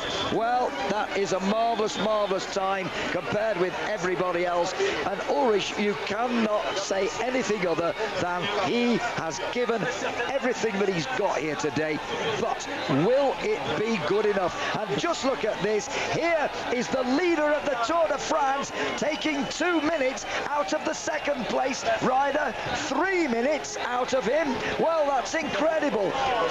Yes, 3 minutes. Of course, the last 23 was a rider started at 3 minutes apart. Well, I don't think so. For me, it's 2. I've been saying all day, it's 2 minute intervals. Yes, I'm a mistake. Yes, it is 2 minutes. I thought so. Yes, it's 2 minutes. It is, yes. But nonetheless, what a crushing blow for Ivan Basso to see the man he's aiming to overthrow come past him on the climb of Alpe d'Huez. Yes, it looks to be getting difficult for Basso. We see there just some time ago that he was having problems keeping his rhythm, and it looked like he was suffering a bit more, and I think we see there now as Lance catches him for the 2 minutes. Difficult time, because you know, when you get caught like that by the rider up behind you, it's morale-wise it's very hard to take, and when you're really suffering, you know, it really works on you, and to hang in there, it's going to be really difficult for Basso. Well, he's trying very much to hang on to Armstrong's shirt tails there as the American flags fly high and wide, and Armstrong trying to just leave Basso. In fact, he's going away from his nearest rival in the classification now. What an epic ride by the American, even pausing for a drink there. What a relaxed ride this is from the American. 12.7 kilometers, and he's 56 seconds up on Ullrich, who is currently the fastest man in the clubhouse, so to speak, with that 40.42. Armstrong is just annihilating the opposition. And he actually threw his water bottle there. He threw it away, so he's not carrying any extra weight. He's at this point, all he wants to do is take as much time, and I think this is the only man that he's even remotely concerned about today, to putting time between himself and Ivan Basso. Well, he started 1 minute 25 seconds to the good, the start this morning. He's now increased that by 2 minutes plus, still going. The gap is still opening, and surely, if there were any doubt, Sean, about a 6th Tour de France, surely now that doubt has to have vanished. Yes, it certainly has. I think it's put it right in a lot of the riders' minds, and also the press. We were saying in this time trial, would he be able to do it? What sort of performance will he throw in? But I think he's answered a lot of questions, and he's proved that he's definitely on the road to win his another tour. Back to Andreas Kluden, who's just coming up to the red kite with 1 kilometre remaining. But with all due respect, it's academic, because this American from Texas is riding away with his 6th Tour de France, barring accidents, and we trust that no one has any of those between now and the Champs-Élysées on Sunday. The press had this man down as a favourite, and favourite he has proved to be. He rides race number 1 as he has done for the previous 5 years now, and he's going to prove himself number 1 when he comes up to the top of the finish. He will get a monumental round of applause as you see the virtual general classification at time check number 2. We've worked it out. 3 minutes 25 is now his advantage, and it's still growing.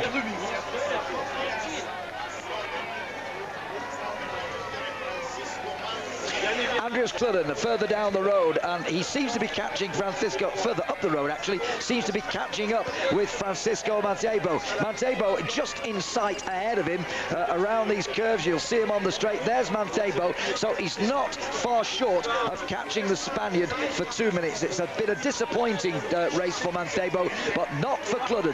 Kluden, for my money, has had a very good Tour de France, and it's not over yet for him. Absolutely not. I feel very strongly that he will be third on the podium in Paris, and also, I mean, this is his first good year in 4 years. It was 4 years ago that he had a good season, and now he is really showing his colors. Well, here you've got Mantebo in the lead, so to speak. He started 2 minutes ahead of Kluden, but Kluden's all but getting 2 minutes out of the Spaniard here. Kluden coming to the line with a 41-minute ride as Mantebo crosses the line. Kluden 41.23. An excellent ride by the German. And Mantebo had a little bit of a smile there because he feels he won the sprint from Kluden. Yeah, well, there's not much to be won when you've had 2 minutes taken out of you. But Ulrich, meantime, remember, is still actually the leader here at the finish. As we go back to Lance Armstrong. Armstrong still continuing to take time out of his nearest rival in the classification, Ivan Basso. Armstrong really has lived up to all the hype, all the expectations, everything that has been talked about him. Many people have asked questions about whether he could win 6, and surely now he is answering every question, every critic. Yes, the 6th Tour de France in a row is definitely on. Yes, it looks more and more so every day we go on, and until now, as I said earlier, we haven't seen Lance really attack because the team have been so good. They've been around and right up to the end in the stages, on the Pyrenees stages, the mountains, but I think this is the real test, a time trial man against man, and he's definitely proved that he has got it all, and he's got everything to win another Tour of France. And the time looks like it's going to be the only one, I would suggest, inside 40 minutes. I think it's going to be a 39 something. We weren't sure just what the time was. I made the conjecture early today with you, Sean, that the winning time would be around 39, thus making the time delay at a third of that, 13 minutes. Add the 13 onto the 39, 52. In other words, 52 minutes is the cut-off point, in which case I think everybody will probably get inside it. But here comes Armstrong now, coming towards the finish, and just look how fast and smooth this man is still pedaling.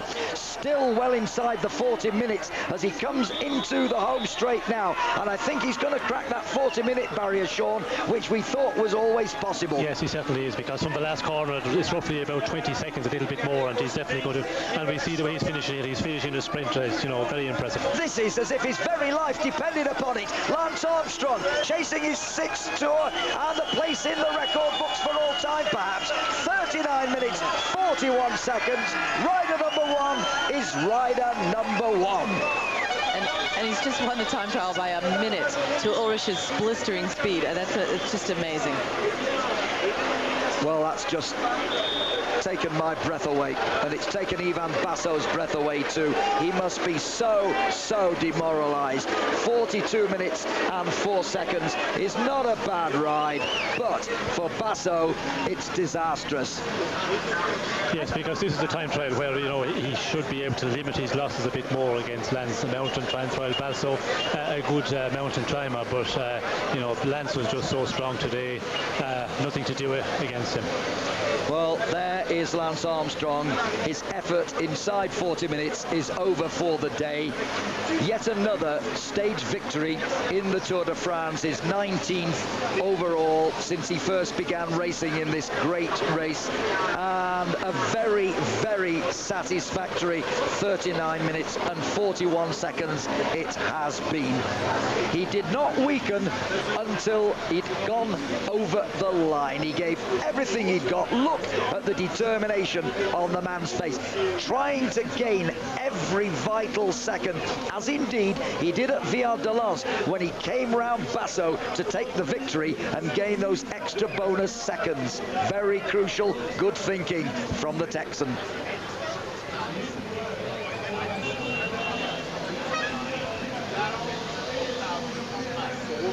Well, there we see it in real time after the slow-mo and the effort on his face as he comes up to the line. Well, now we slow it down a little bit just to intensify the moment of drama as Armstrong comes to the line inside 40 minutes. The only man to crack the 40-minute barrier.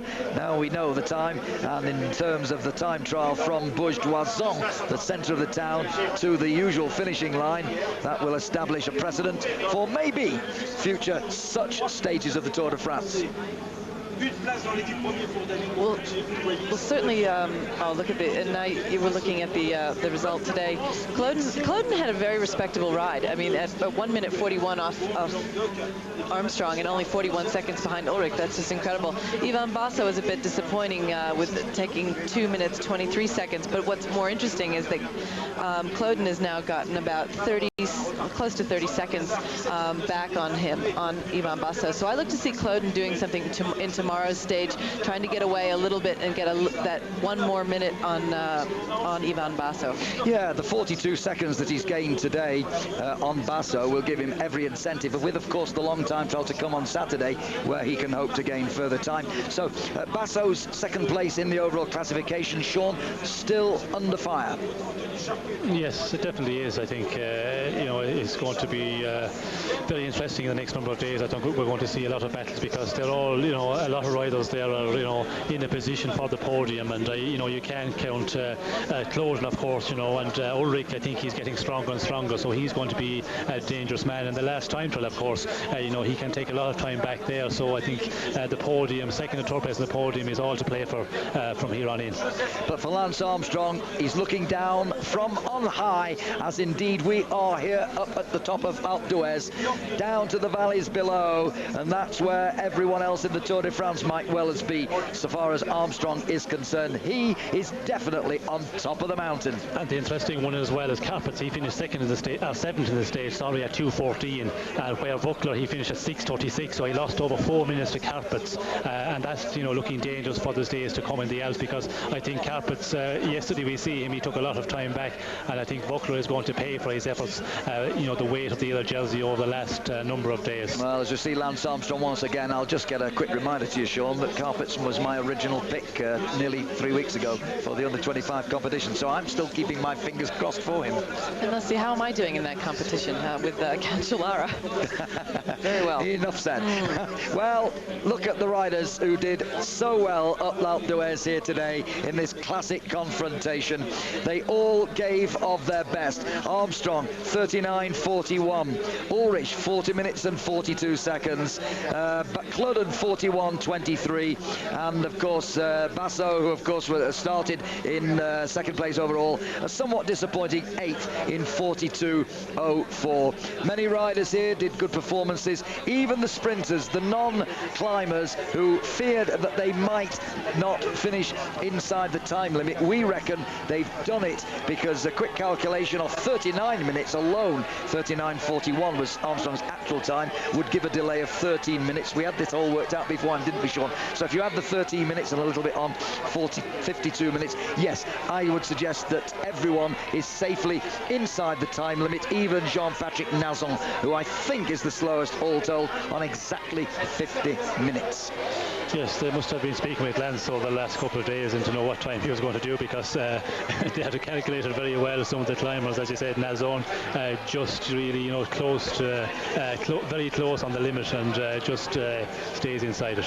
So it looks as though we've still got 157 riders who started remaining in the race for tomorrow and the last big stage in the Alps. But Armstrong surely now has left them all with little else to fight for but second and third places on the podium on Sunday. Armstrong has slowly but surely exerted his authority on this race, not too concerned about taking that yellow jersey too early, although of course after the team time trial victory he briefly did have it, but yesterday was the day when he finally took it back again, and he's worn it today with great pride and with great assuredness in his method of climbing up the mountain here and literally blowing the opposition apart.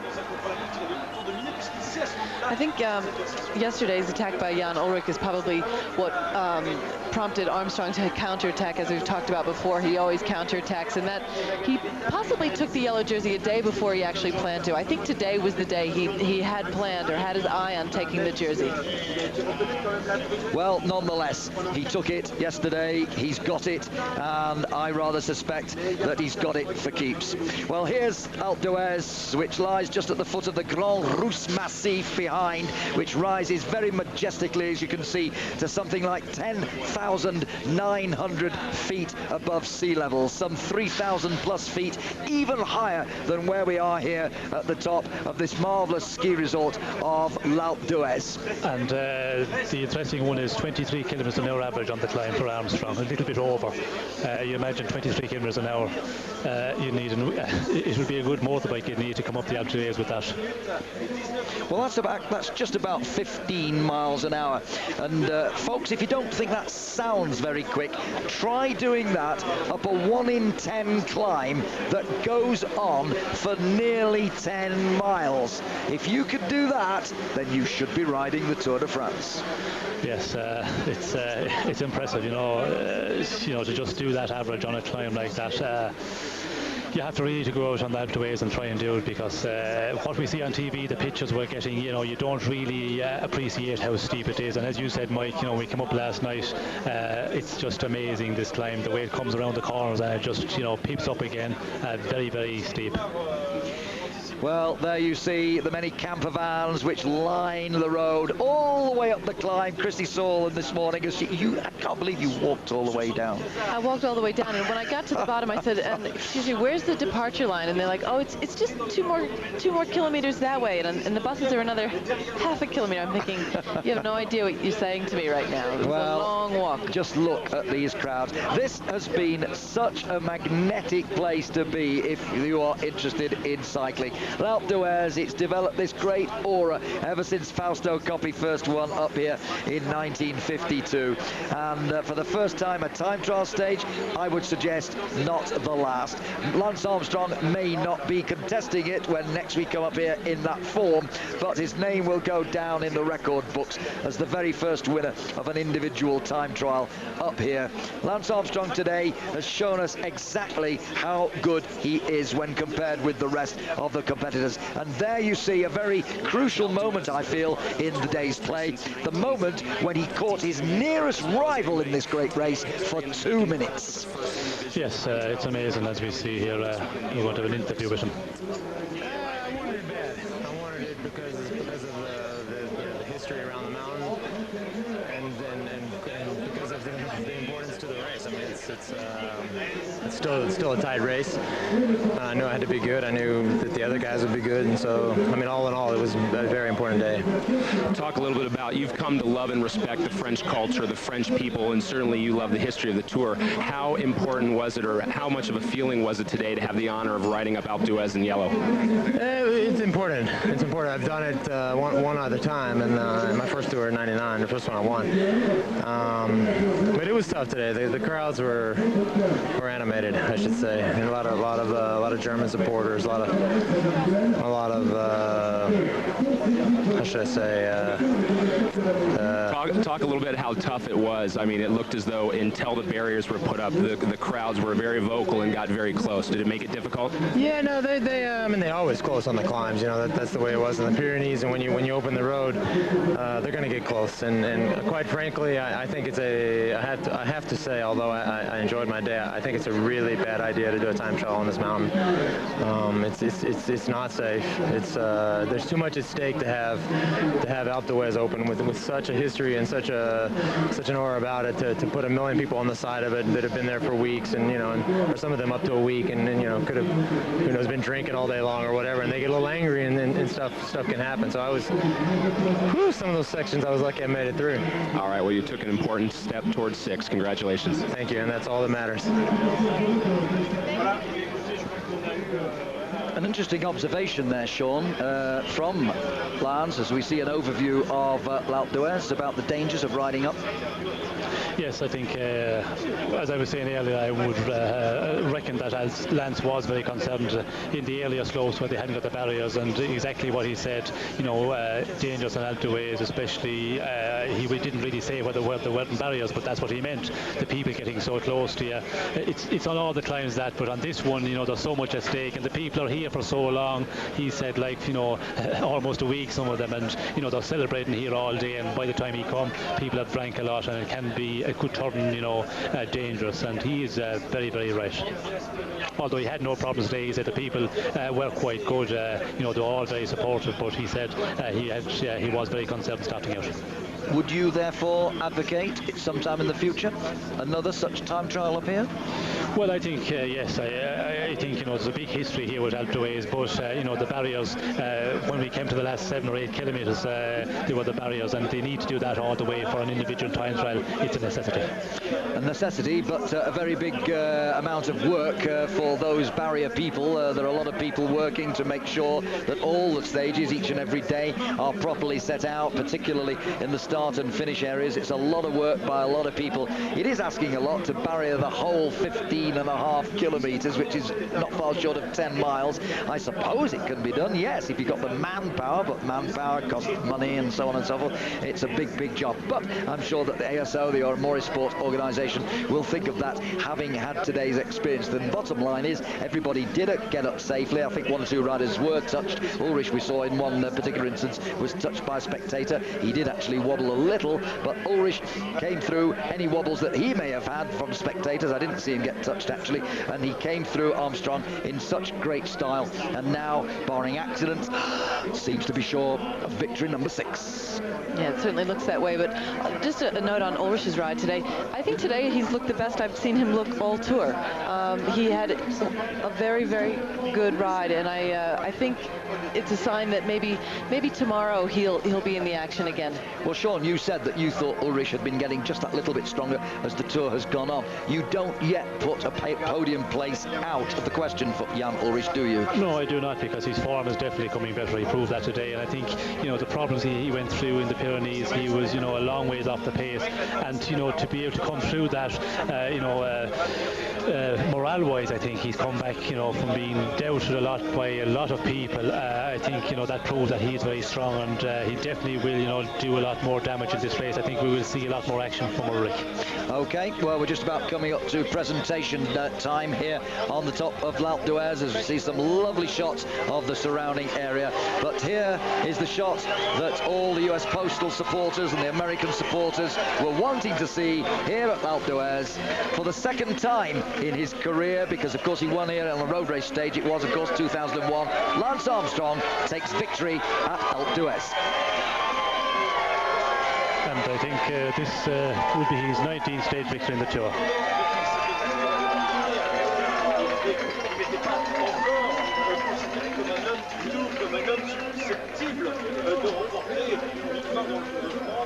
Well, Lance Armstrong, 3 stage wins now to his credit here in this Tour de France. 4 if you include the team time trial, let's not forget, because that was nonetheless a very significant part of the Tour for him.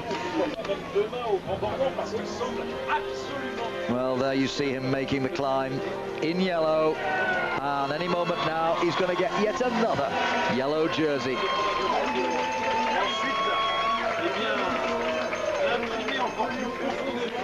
32 years of age, and it's interesting that of the previous 5 times winners of the Tour de France, none of them won a Tour de France at the age of 32. In fact, Eddy Merckx, when he won his 5th, he was still only 29, believe it or not, and yet he never made a 6th. Armstrong looks like he is going to make the 6th now at the age of 32.